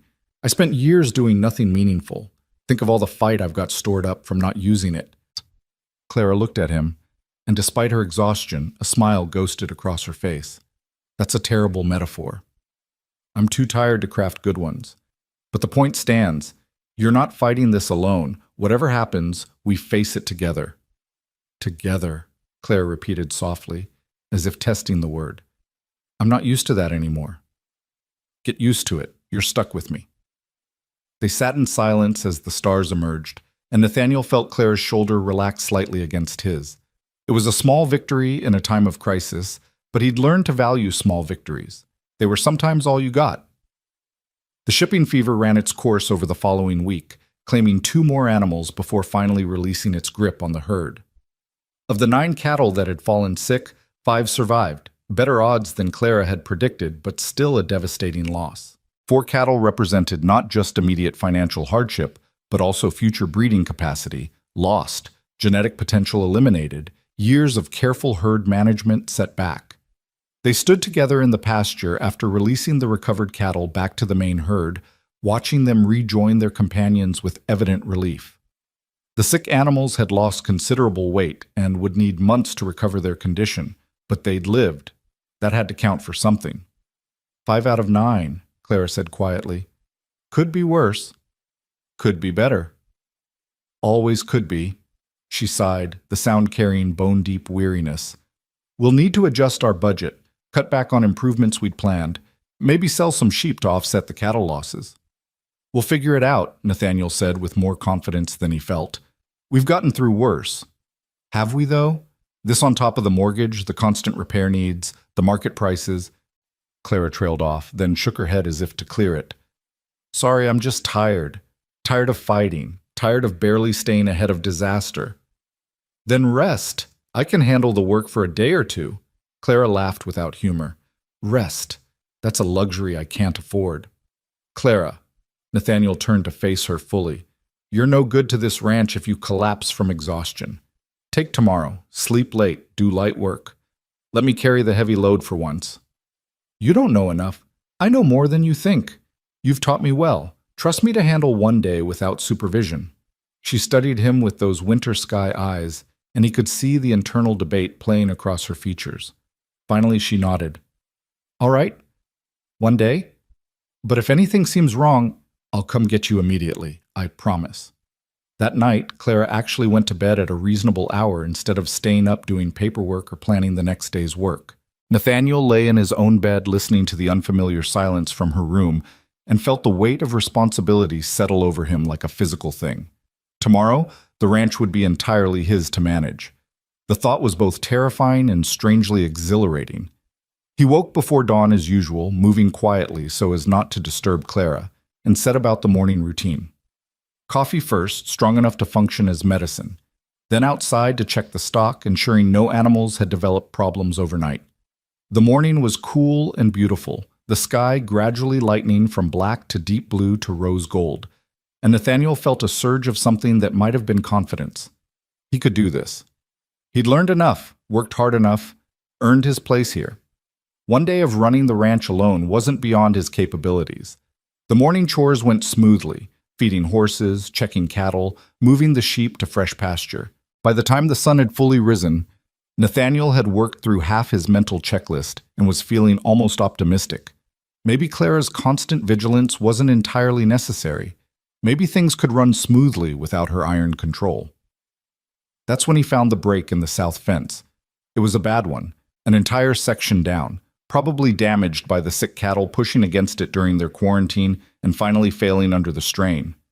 Worse, several head of cattle had escaped through the gap and were nowhere to be seen. Nathaniel's stomach dropped as he realized the implications. Cattle loose on open range could wander for miles, get mixed up with other herds, be claimed by unscrupulous neighbors, or simply disappear into the wilderness. He rode back to the ranch at a gallop, his mind racing through options. Wake Clara and admit he'd lost control within hours of taking charge? Try to handle it himself and risk making things worse? The choice seemed obvious. This was beyond his ability to fix alone.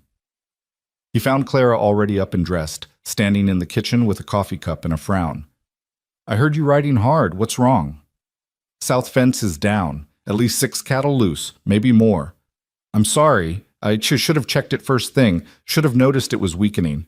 "Stop." Clara set down her cup with careful control. "Did you find the break?" "Yes, it's bad. Whole section needs replacing." "Then we fix it. Grab tools and extra fencing. We'll repair it first, then track the missing cattle." She was already moving, pulling on her boots and work gloves. "This isn't your fault, Nathaniel. Fences break. It happens." "But I was supposed to manage things, give you rest, and you handled it correctly. You found the problem and came for help. That's exactly what you should have done." She grabbed her rifle from beside the door. "Now come on. The longer those cattle are loose, the harder they'll be to find." They rode out together, and Nathaniel felt his panic easing slightly in the face of Clara's calm competence. She assessed the fence damage with a practiced eye, already planning the repair in her head. "This'll take most of the day to fix properly," she said, "but we can't leave it. More cattle will escape. You start on the repair while I track the missing animals." "You're going alone?" "I've been tracking cattle since before you knew what a cow looked like. I'll be fine." She saw his expression, and her voice softened. "This is what ranching is, Nathaniel.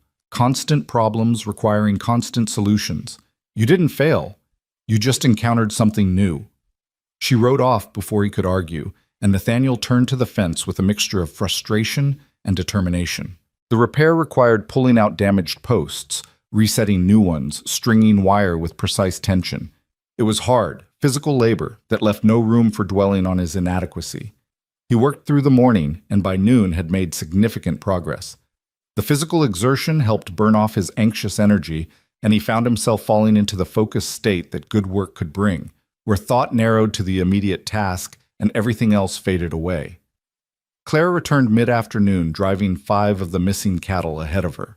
She looked exhausted but satisfied.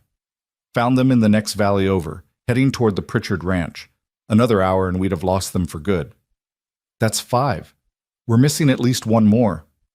"I know. Couldn't find any sign of it. Either it went further than I could track, or—" She didn't finish the sentence. "Or it had been taken by a predator, or fallen into a ravine, or met any number of bad ends that the territory offered." "I'm sorry," Nathaniel said.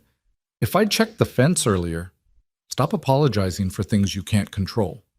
Clara dismounted stiffly, clearly feeling the day's hard ride. "You've made good progress on the repair. Help me secure these 5 and we'll finish the fence before dark." They worked together through the afternoon, their coordination smooth despite the crisis.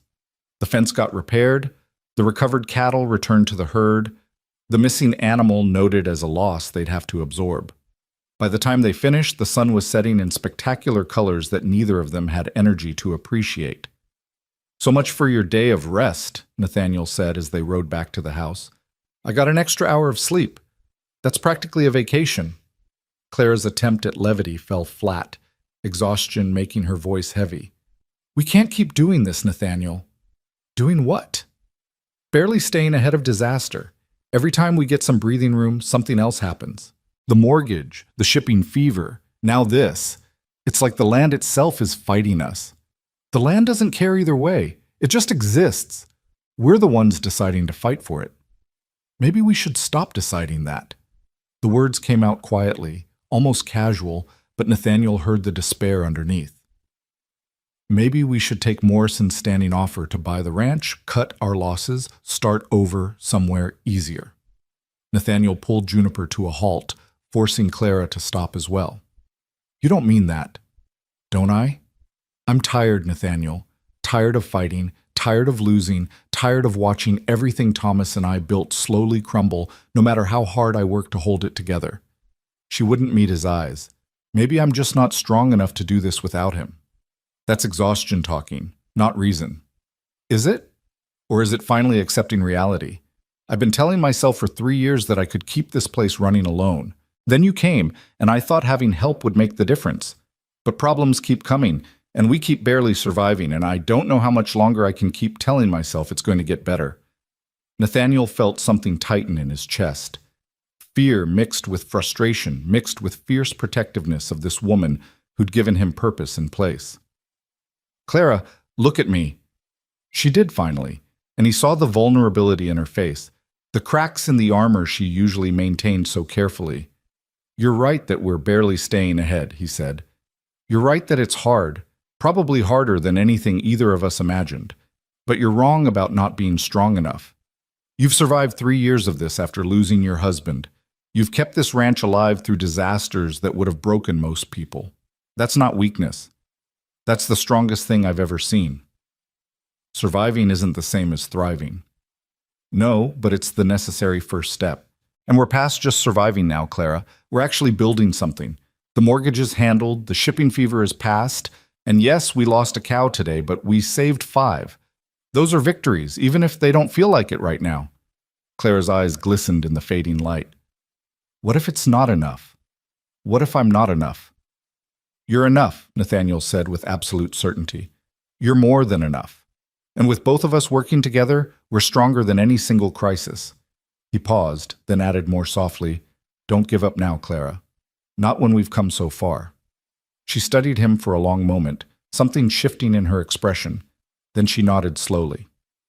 All right. I'm just tired. Tomorrow will look better. Tomorrow will look exactly like today, which is to say, difficult but manageable. And we'll manage it together, same as we managed today. They rode the rest of the way in silence, but it was a different kind of silence than before, less heavy with despair, more thoughtful. When they reached the barn, Clara dismounted and stood for a moment with her hand on Prophet's neck.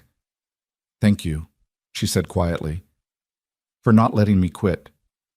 I'm not letting you quit because I need you, Nathaniel said honestly. This ranch needs you. I'm learning, but you're still the heart of this operation. Without you, none of this works. That's not true anymore. You could run this place without me now. Maybe technically, but I don't want to. We're partners, remember? Partners don't abandon each other when things get hard. Clara looked at him with an expression he couldn't quite read. When did you become so wise about ranching? I had a good teacher who also happens to be impossibly stubborn. It rubs off. She laughed, a genuine sound that eased the tension between them. Come on, let's get these horses settled and find some food. Everything's better after you eat.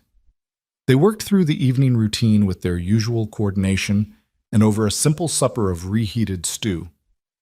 They began planning the next steps, adjusting their budget to account for losses, identifying repairs that could be delayed, calculating how much they needed to earn from the fall cattle sale to get through winter comfortably.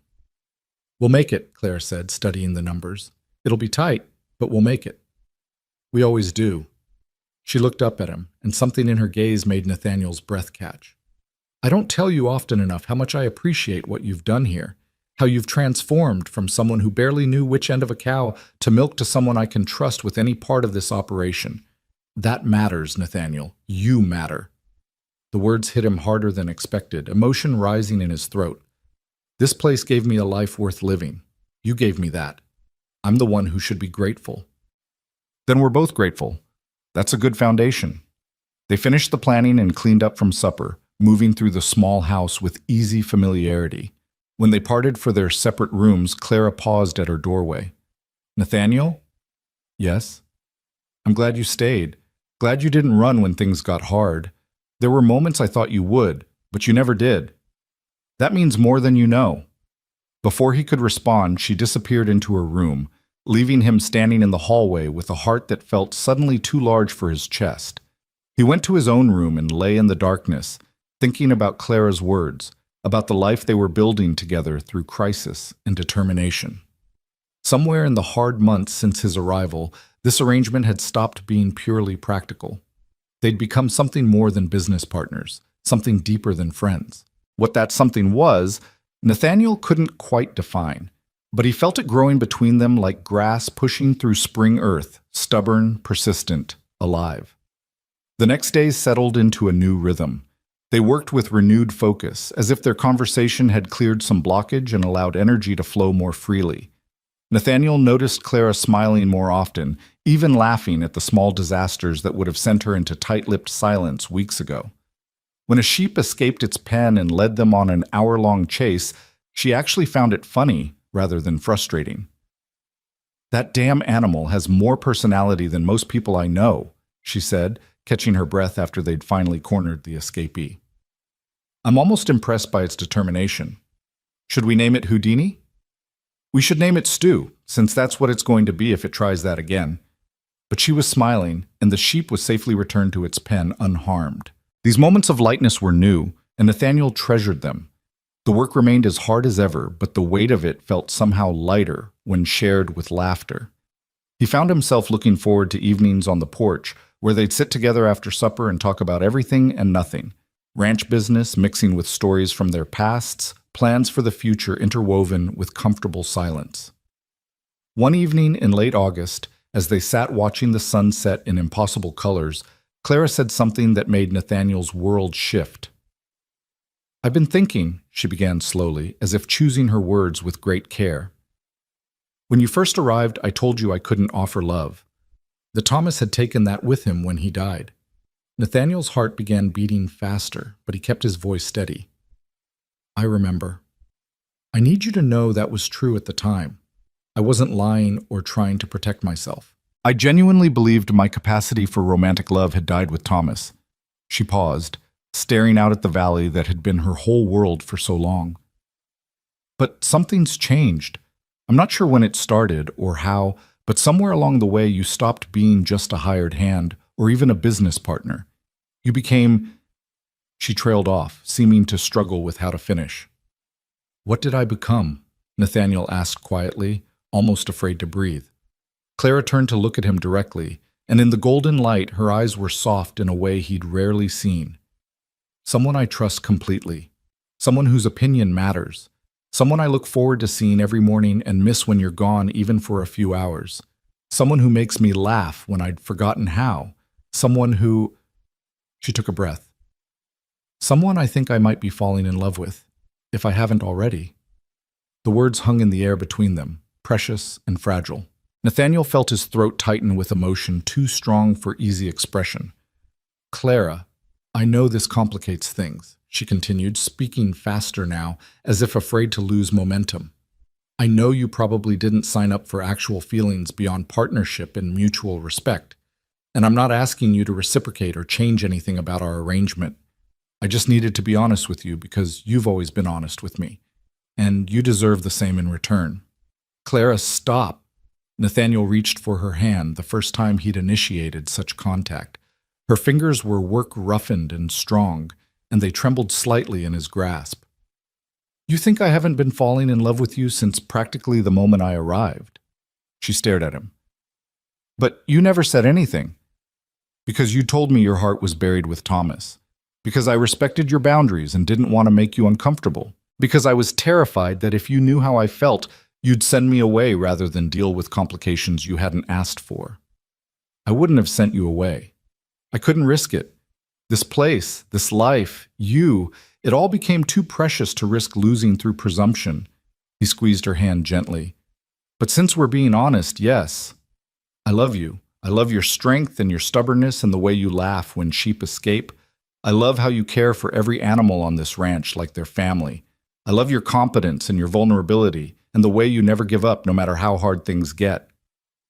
I've been in love with you for months, Clara Vaughn, and I was fully prepared to never tell you if it meant I could stay and work beside you.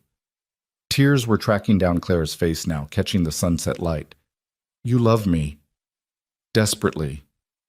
Even though I'm difficult and demanding and barely know how to be soft? Especially because of those things, you're real, Clara. You're honest. You're the strongest person I've ever known. Why wouldn't I love you? She laughed wetly. I can think of about 100 reasons. Then you're not thinking clearly. Clara studied him for a long moment, and then, moving with the same determination she brought to every difficult task, she leaned forward and kissed him. It was tentative at first, questioning, as if she'd forgotten how such things worked. But when Nathaniel responded, when his free hand came up to cup her cheek gently, the kiss deepened into something more certain. When they finally pulled apart, both breathing unsteadily, Clara rested her forehead against his. I'm terrified, she whispered. Of what? Of losing you the way I lost Thomas. Of opening my heart and having it destroyed again. Of being happy and then having happiness ripped away. Her voice broke. I don't know if I'm strong enough to survive that twice. Nathaniel pulled back enough to look into her eyes. I can't promise I'll never die or that disaster won't strike. Life doesn't offer those guarantees, but I can promise I'll fight with everything I have to stay alive and build a future with you. I can promise that every day I have, I'll spend loving you and working beside you and being grateful for the chance. That's all anyone can really promise, Clara. But I mean it with every fiber of my being. She kissed him again, less tentative now, more sure. And when they finally drew apart this time, she was smiling through her tears. All right then, we'll risk it. Together. Together, Nathaniel echoed. And the word had never meant so much. They sat there on the porch as darkness fell and stars emerged, holding hands and occasionally stealing kisses like teenagers discovering romance for the first time. It felt both momentous and utterly natural, as if this moment had been inevitable from the instant Nathaniel stepped off that train months ago. What happens now? Clara asked eventually. Nothing changes except everything, Nathaniel said. We keep working the ranch, keep building our life. But now we're doing it as partners in every sense, not just the practical ones. We're already married legally. Does this mean we're married for real now? I think we've been married for real for a while. We were just too stubborn to admit it. He brushed a strand of hair from her face tenderly. But if you want some kind of acknowledgement, some moment that marks the change, I'm happy to provide it. Clara considered this. Thomas and I got married in a church with a preacher and witnesses and all the proper ceremony. It was lovely, and I'll always treasure that memory. But with you, she looked around at the ranch, the land stretching into darkness, the stars overhead. With you, I think this is ceremony enough. The land as our witness, the work as our vows, the life we've built as our celebration. That's perfect, Nathaniel said honestly. They sat in silence for a while longer, simply existing together in their new reality. Eventually, Clara stood and held out her hand. Come to bed with me. It wasn't a question or a demand, just a simple invitation offered with the same directness she brought to everything. Nathaniel took her hand and let her lead him inside, to her room instead of his, to the bed she'd shared with Thomas and slept in alone for 3 years. Are you sure? He asked as they stood beside the bed. I'm sure. Are you? I've never been more sure of anything. What happened between them that night was tender and hesitant and occasionally awkward as two people learned each other for the first time. But it was also honest and real and full of the same determination they brought to every challenge. They were building something new on the foundation of loss and hard work, and if the structure wasn't perfect yet, it was sturdy and true. Afterward, lying in the darkness with Clara's head on his chest and his arm around her shoulders, Nathaniel felt a peace he'd never experienced. This was home, this woman, this land, this life they were creating together through sheer stubborn will. This was what he'd been searching for without knowing it. "I love you," Clara murmured sleepily. "I love you too. Don't die on me, Nathaniel Reed." "I'll do my absolute best not to." "Good. Because I plan on keeping you around for a very long time. That's the best threat I've ever received." She laughed softly and kissed his chest, and within minutes her breathing deepened into sleep. Nathaniel lay awake a while longer, watching the moonlight paint silver patterns across the ceiling and thinking about the strange path that had brought him here. From disgrace and loss to this moment of profound rightness, from a man running from shame to one running toward purpose. The ranch would still demand everything they had tomorrow. There would still be crises and setbacks and moments of doubt, but they'd face it all together now, not just as partners in work, but as partners in every sense. That made all the difference. As sleep finally claimed him, Nathaniel's last conscious thought was gratitude, for Clara's courage in risking her heart again, for the land that had tested and transformed him, for the second chance he'd never thought he'd receive. Tomorrow would bring new challenges. But for tonight, wrapped in love and moonlight, everything was exactly as it should be. Morning arrived with the soft insistence of early autumn light, and Nathaniel woke to find Clara already stirring beside him. She turned to face him, and for a moment they simply looked at each other, taking in the reality of their new situation. Then Clara smiled, a slow, genuine expression that transformed her entire face, and Nathaniel felt his heart swell impossibly larger. "Good morning," she said softly. "Good morning." He reached out to trace the line of her jaw with gentle fingers. "No regrets?" "Only that we wasted so many months being stubborn." She caught his hand and kissed his palm. "But we're ranchers. Stubborn is our default setting." They rose and dressed together, the intimacy of the simple act both strange and natural. There was work waiting, as there always was, but somehow the weight of it felt lighter, shared between two people who loved each other, rather than two people merely surviving together. Over coffee, Clara laid out the day's priorities with her usual efficiency, but now she punctuated her planning with occasional touches. A hand on Nathaniel's shoulder as she passed, fingers brushing his when she handed him his cup. Small gestures that spoke of affection, finding its expression in a woman who'd forgotten how to be demonstrative. "We need to start preparing for winter," she said, consulting the mental list she always seemed to carry. "Check the hay stores, repair the barn roof before the snow comes. Make sure we've got enough feed laid by. Winter in Wyoming isn't forgiving of poor preparation." "I remember you mentioning that when I first arrived. Something about it separating the survivors from the corpses." Clara laughed. "I was trying to scare you off. Clearly it didn't work." "I'm not easily scared anymore. You've trained that out of me through exposure to actual danger."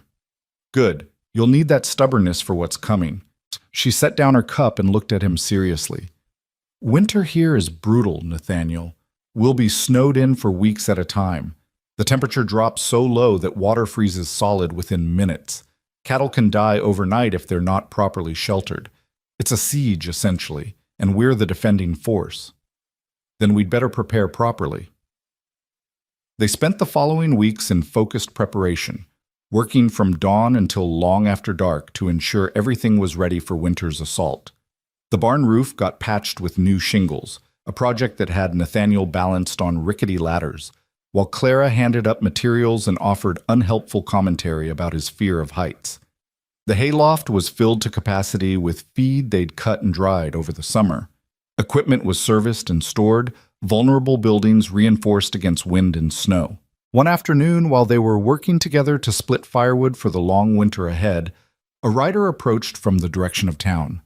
It was Morrison from the bank, and Nathaniel felt Clara tense beside him at the sight. "Mrs. Vaughn," Morrison called as he dismounted. Then, with slightly less certainty, "Mr. Reed?" "Mr. Morrison," Clara said coolly, setting down her axe. "What brings you out here?"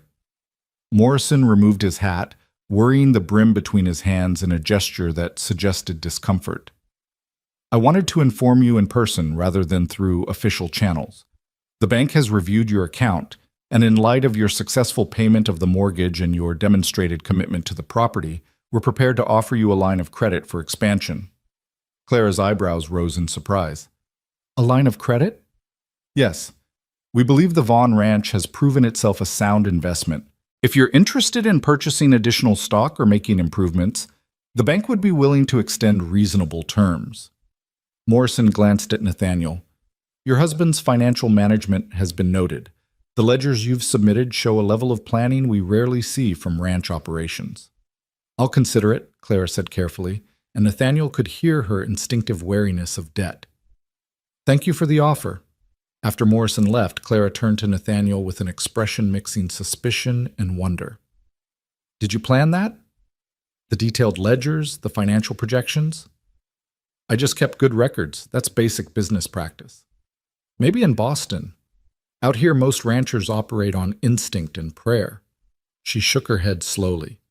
You've changed how the bank sees us. That's not a small thing.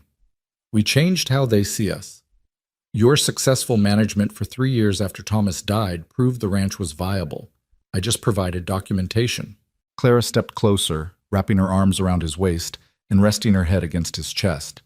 The gesture was still new enough to surprise him, and he savored the easy affection she was learning to show. We're a good team, she said quietly. The best.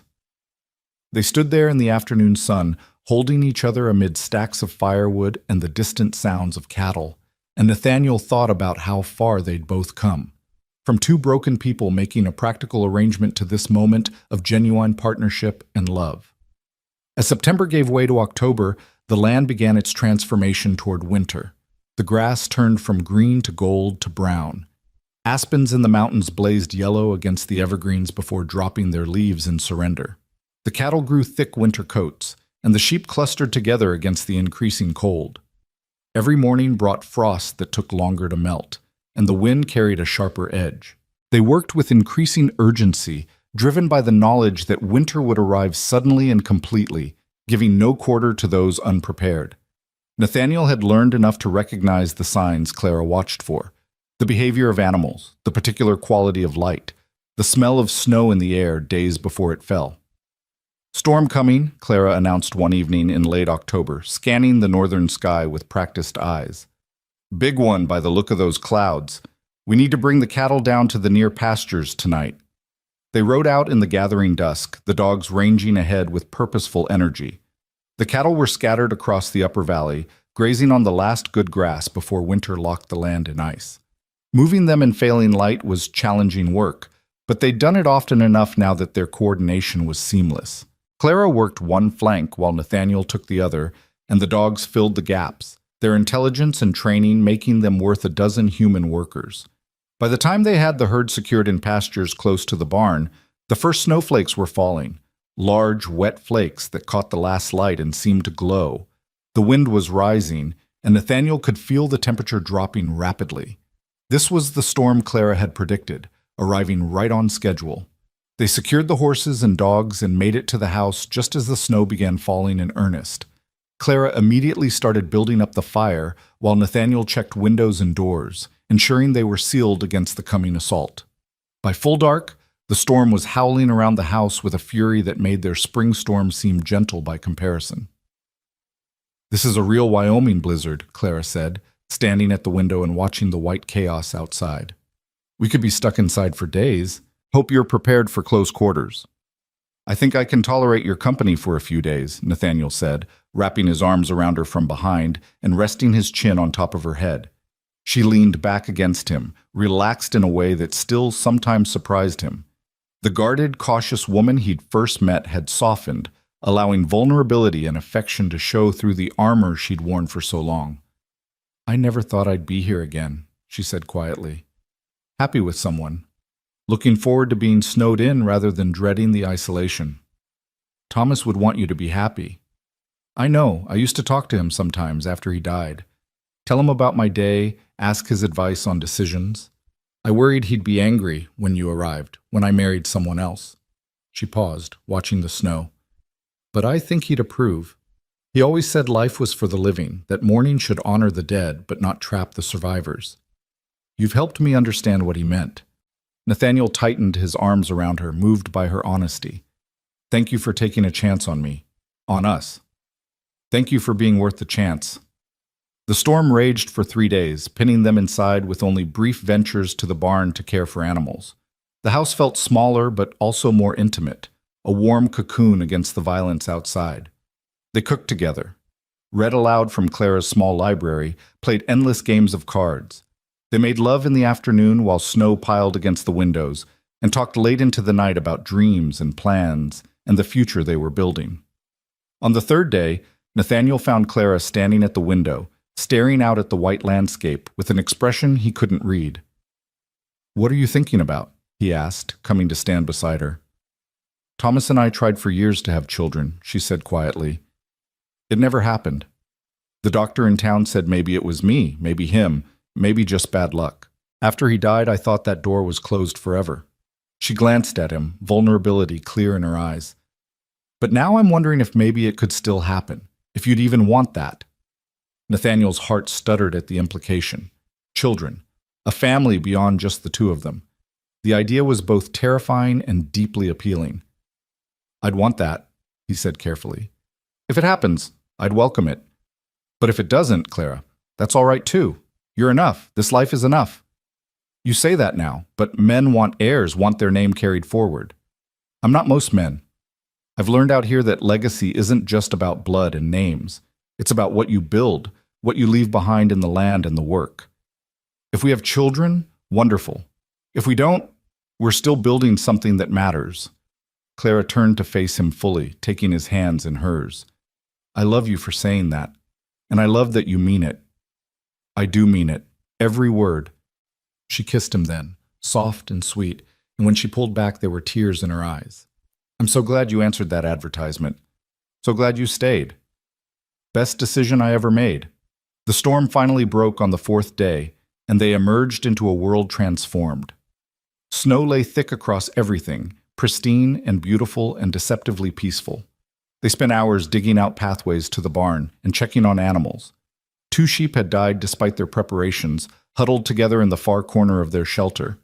They buried them in snow that was too frozen to dig through properly, marking the spot for spring burial. "This is why we prepare," Clara said, looking at the dead animals with professional sadness. "Winter takes its toll no matter how careful you are. The goal is to minimize the losses, not eliminate them. 2 out of 50. That's a good survival rate." "It is, but it still hurts." They stood together in the bright cold, and Nathaniel understood something he hadn't quite grasped before. Every loss mattered out here. Every death was personal, even when it was expected. The animals weren't just inventory or income. They were creatures Clara had cared for, invested time and effort in keeping alive. Their deaths represented both financial loss and emotional toll. "Come on," he said gently. "Let's check the cattle and get back inside. You're shivering." The cattle had weathered the storm well, clustered together for warmth in the shelter of the near pastures. They looked up at Clara and Nathaniel's approach with the placid indifference of creatures whose basic needs had been met. Feed remained in the troughs, water was available, and shelter had kept them from the worst of the wind. It was enough. As they walked back to the house, the sun broke through the clouds for the first time in days, turning the snow-covered valley into something magical. Light refracted off every surface, creating diamonds in the air, and the mountains stood sharp and clear against an impossibly blue sky. "It's beautiful," Nathaniel said. "It is. And it'll kill you without hesitation if you're not careful."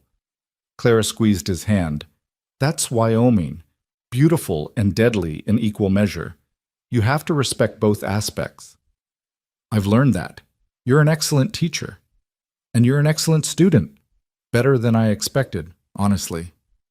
They spent the rest of the day working together, re-establishing routines disrupted by the storm. And that evening, as they sat by the fire with coffee and companionable silence, Clara made an announcement that shifted their world again. "I've been thinking about Morrison's offer," she said, "the line of credit. And I think we should use it, not for expansion, we're stretched thin enough already, but for improvements. Better equipment, stronger fencing, maybe a windmill for more reliable water access." She looked at him seriously. "What do you think?" Nathaniel considered carefully. "I think any debt is risk, but strategic investment in infrastructure could increase productivity and reduce labor. If we're careful about how much we borrow and maintain strict repayment discipline, it could work. That's what I thought. But I wanted your input. This is your ranch too now, Nathaniel. Decisions should be joint. The acknowledgement meant everything. Clara was truly seeing him as an equal partner, not just an employee or even a beloved helper. Then let's draw up a plan. Identify exactly what we need, cost it out, and figure out the maximum we're comfortable borrowing. We present that to Morrison rather than letting him set the terms. Clara smiled. See? This is why I love you. You think like a businessman even while covered in horse manure. It's a skill. They spent several evenings planning their proposal, debating every item, calculating return on investment and risk factors. The work was familiar to Nathaniel from his previous life, but now it had real meaning. These weren't abstract financial projections. They were decisions that would directly impact their survival and success. When they finally rode into Redemption Creek to meet with Morrison, they carried a detailed proposal that impressed even the banker's skeptical eye. After an hour of negotiation, they secured a line of credit on favorable terms, enough to fund the improvements they'd identified without overextending their resources. You two are an impressive team, Morrison admitted as they concluded the paperwork. Mrs. Vaughn, I doubted your choice when Mr. Reed first arrived. I'm man enough to admit I was wrong.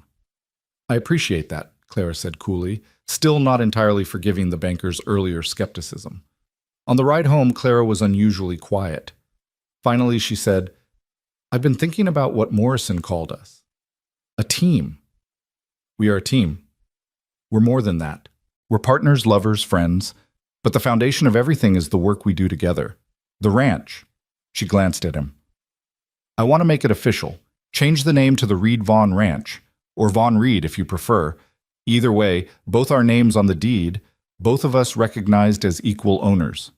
Nathaniel's throat tightened with emotion. Clara, you don't have to. I want to. This is as much yours as mine now. You've earned it through work and dedication and love. Thomas would understand. Hell, he'd probably insist on it. Then I'm honored, truly honored. Good. We'll file the papers next time we're in town. Make it legal and proper. She smiled at him. The Vaughn Reed Ranch has a nice sound to it. It does. Winter settled in fully after that first storm, bringing cold that made metal burn to touch and breath freeze in the air. They worked shortened days, spending more time inside preparing for spring, planning the next year's operations, and simply being together. Nathaniel learned the rhythms of winter ranching, the constant vigilance required to keep animals alive, the endless battle against cold and snow. The small victories of each day survived. But he also learned the beauty of it. The way morning light painted the snow in shades of rose and gold. The absolute silence after a fresh snowfall, when the world seemed to hold its breath. The comfort of coming inside to warmth and Clara's smile after hours in brutal cold. Winter had its own magic if you knew how to see it. One evening in January, as they sat by the fire working on separate projects, Nathaniel updating the ledgers while Clara mended harness, she suddenly set down her work and looked at him with an expression he couldn't quite read. What? He asked. I'm late. It took him a moment to understand her meaning, and then his heart began racing. Late as in I should have had my monthly courses 2 weeks ago, as in I think I might be pregnant. She said it calmly, but he could see the fear and hope warring in her eyes. Nathaniel set aside the ledgers carefully, his hands suddenly unsteady. Are you sure? Not completely. It's too early to be certain, but I know my body, Nathaniel. Something's different. She paused. I'm terrified. Of being pregnant? Of losing another person I love. If this is real, if there's a baby, that's one more heart I'm vulnerable to losing. And given my history... She didn't finish the sentence. Nathaniel crossed to her and knelt beside her chair, taking her hands. I know you're scared. I'm scared too. But we'll face this together, whatever happens. If you're pregnant, we'll prepare as best we can and hope for the best. If you're not, that's all right too. We have time. I'm 34 years old, Nathaniel. Time isn't something I have in abundance. Then we hope, and we trust, and we don't borrow tomorrow's troubles today. Clara pulled him close, burying her face against his shoulder. When did you become so wise? I learned from a very stubborn rancher who taught me that the only way to survive is to keep working and trust that things will work out. She laughed wetly. I'm not sure I actually believe that philosophy. Fake it until you do.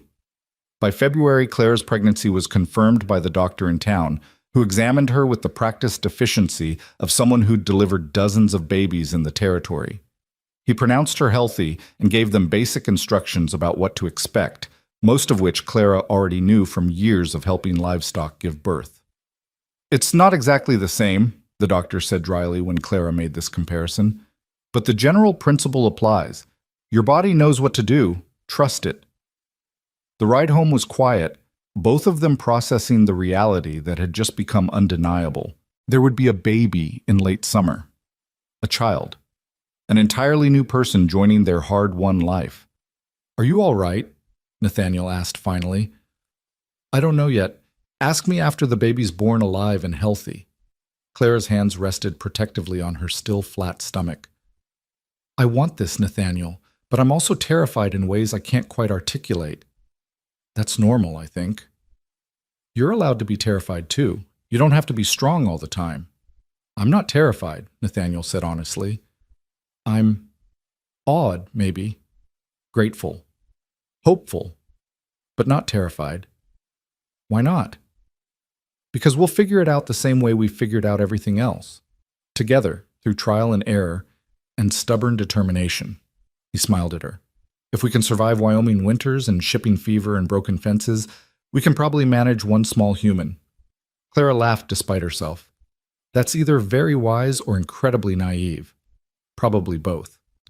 The news transformed the ranch in subtle ways. Clara became even more careful about safety, not taking risks she would have considered routine before.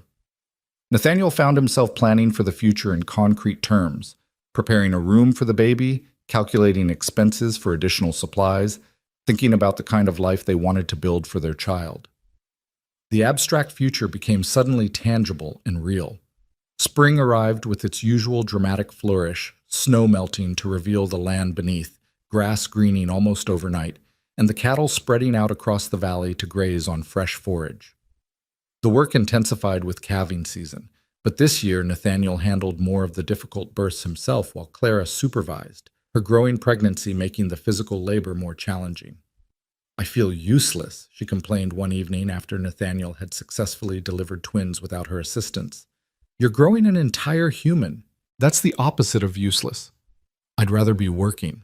You are working. You're just working on different things. He wrapped his arms around her carefully, mindful of her expanding belly. Let me carry more of the load right now. You carried it alone for 3 years before I arrived. It's my turn. Clara leaned back against him with a sigh. I'm not good at letting other people take care of things. I've noticed, but try anyway. For the baby, if not for yourself. She twisted to look at him. You're going to be a good father. I hope so. I have no idea what I'm doing, but I suspect that's universal.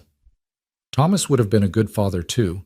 He'd have been patient and kind and taught our children to love the land the way he did. She paused. I wish they could have known each other. Thomas and this baby. I think they'd have liked each other. I wish that too, but the baby will know about Thomas through your stories, through the ranch he helped build. That's its own kind of legacy. You're very generous about him. Some men would resent a wife who still loves her dead husband. I'm not some men, and I don't resent Thomas. I'm grateful to him. He helped make you who you are. He built the foundation I'm building on. That deserves respect, not resentment. Clara turned in his arms to kiss him properly. I love you, Nathaniel Reed. Have I mentioned that lately? Not in at least 6 hours. I was starting to worry. She laughed and kissed him again, and they stood together in the spring evening watching their land come alive with new growth. Everything was changing, and yet everything essential remained the same. The work, the land, the love they'd built through determination and honesty. Those foundations would hold whatever the future brought. Summer arrived with heat and hard work, and Clara's belly growing impossibly round. She moved more slowly now, but she still insisted on doing her share of the work until Nathaniel practically forced her to rest. They'd prepared the small bedroom as a nursery, with a cradle Nathaniel had built from wood salvaged from broken equipment and a rocking chair they'd purchased in town. I can't believe there's an actual person in there, Clara said one evening, her hand on her belly as the baby kicked visibly. It still seems impossible. Let me feel. She guided his hand to where the baby was moving, and Nathaniel felt the firm push of tiny feet or fists against his palm. The reality of it hit him with surprising force. This was his child, his and Clara's, a new life they'd created together. The responsibility was enormous, but so was the joy. Hello in there, he said softly to Clara's belly. We're looking forward to meeting you. The baby kicked harder, as if in response, and they both laughed. I think that's approval, Clara said. Or complaint. Hard to tell with babies, I suspect. The baby arrived on an August evening during a spectacular sunset that painted the entire valley in shades of rose and gold. Clara's labor was long and difficult, testing every ounce of her considerable strength. Nathaniel stayed with her throughout, holding her hand and offering what comfort he could while the doctor worked efficiently. Come on, Mrs. Reed, the doctor encouraged, as Clara pushed with determination that had carried her through every other challenge. Almost there. With a final effort that seemed to pull from some deep reserve of will, Clara brought their daughter into the world. The baby's first cry was strong and indignant, and the doctor's smile was the first relaxation Nathaniel had seen in his stern face. A girl, he announced, placing the cleaned and wrapped infant in Clara's arms. Small but healthy, lungs like a cattle auctioneer. Clara stared at her daughter with an expression of wonder mixed with exhaustion. The baby had dark hair and eyes that would probably lighten with time, and she was the most beautiful thing Nathaniel had ever seen besides her mother. Hello, little one, Clara whispered, touching the baby's tiny hand with her finger. Welcome to the ranch. The baby's fingers closed around Clara's with surprising strength, and Nathaniel felt his throat tighten with emotion. This tiny person was theirs to protect and raise and teach. The weight of that responsibility was enormous, but so was the love already flooding his heart. What should we name her? He asked. Clara looked up at him, tears streaming down her face. I was thinking hope, because that's what she represents. Hope for the future. Hope that good things can come after loss. Hope that love can be found again even after you think you've lost it forever. Hope, Nathaniel repeated, testing the name. Hope Reed Vaughn. Perfect. The doctor left detailed instructions and departed, leaving them alone with their daughter as the last light faded from the sky. They sat together in the bedroom, taking turns holding Hope, marveling at her tiny features and the miracle of her existence. I can't believe we made this, Clara said, watching Hope sleep in Nathaniel's arms. This perfect little person. We did. Together. Together, Clara echoed, and the word held all the weight of their journey, from strangers making a practical arrangement to partners building a life to a family facing the future united. The following months were a blur of sleepless nights and constant work, balancing the demands of a newborn with the unending requirements of ranch life. But they managed as they'd managed every other challenge through teamwork and determination. Nathaniel learned to change diapers with the same focused attention he'd once brought to financial projections. Clara learned to nurse while simultaneously directing ranch operations, her efficiency somehow increasing rather than decreasing with the addition of a baby. Hope thrived, growing stronger and more alert each day. By her first winter, she was a bright-eyed infant who seemed fascinated by everything around her. They'd bundle her warmly and take her with them on shorter tasks, letting her experience the ranch even as a baby. She's going to grow up tough, Clara observed one afternoon, watching Hope study a cow with serious concentration. Ranch life will do that. Like her mother. And her father. You're pretty tough yourself now, city boy. Nathaniel looked down at his calloused hands, his weathered face, and thought about the man he'd been when he first stepped off that train. That person seemed like a stranger now, separated not just by time, but by fundamental transformation. He'd been remade by this land, this woman, this life. I barely remember who I was before, he admitted. Good. That man was running from something. This man is running towards something. That's a better way to live.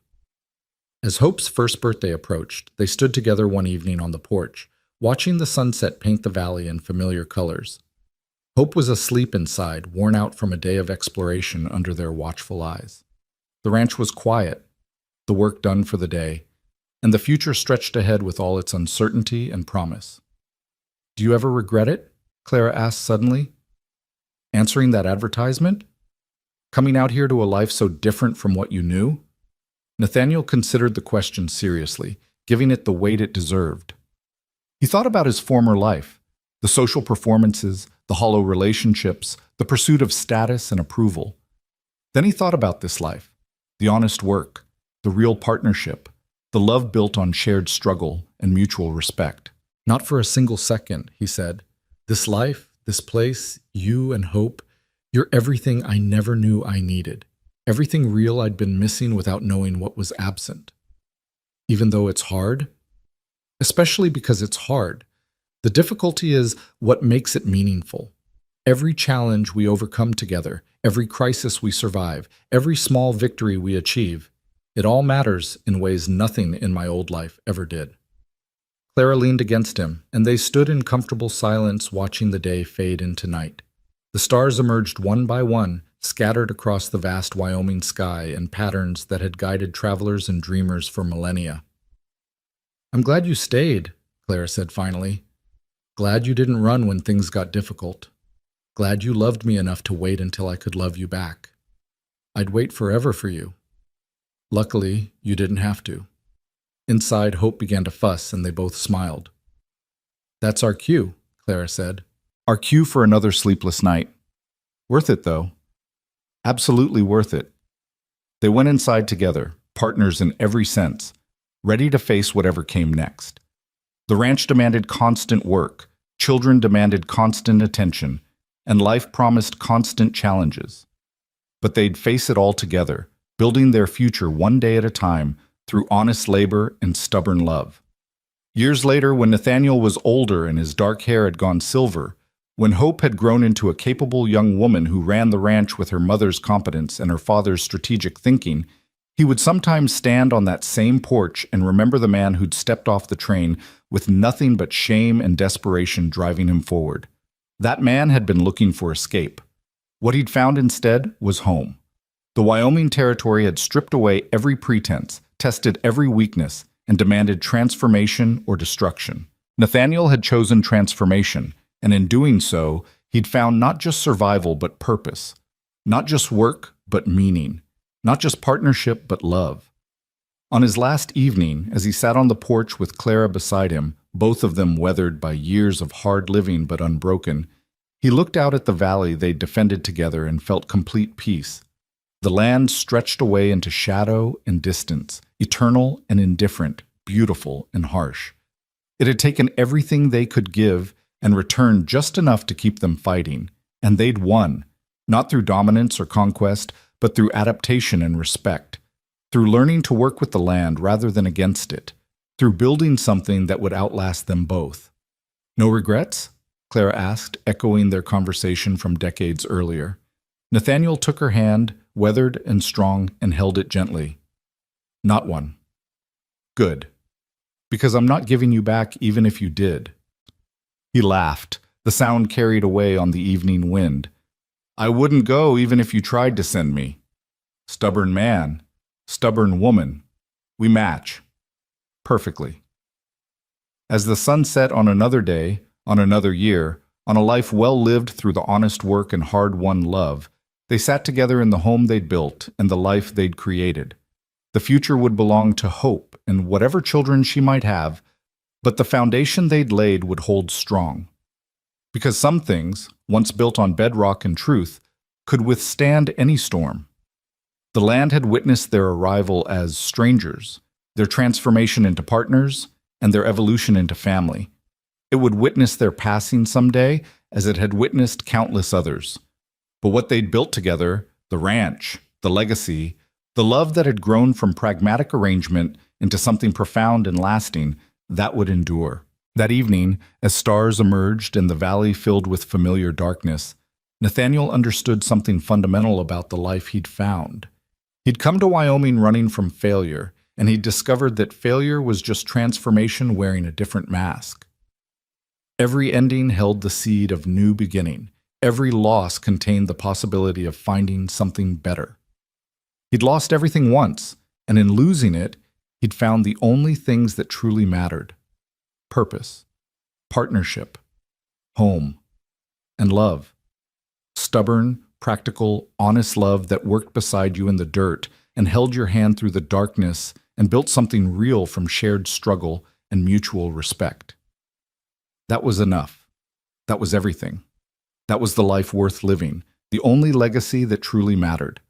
As Clara leaned her head on his shoulder and they watched the familiar stars wheel overhead, Nathaniel felt gratitude so deep it approached reverence. For the land that had tested and transformed him. For the woman who'd given him a chance when he had nothing to offer but willingness to work.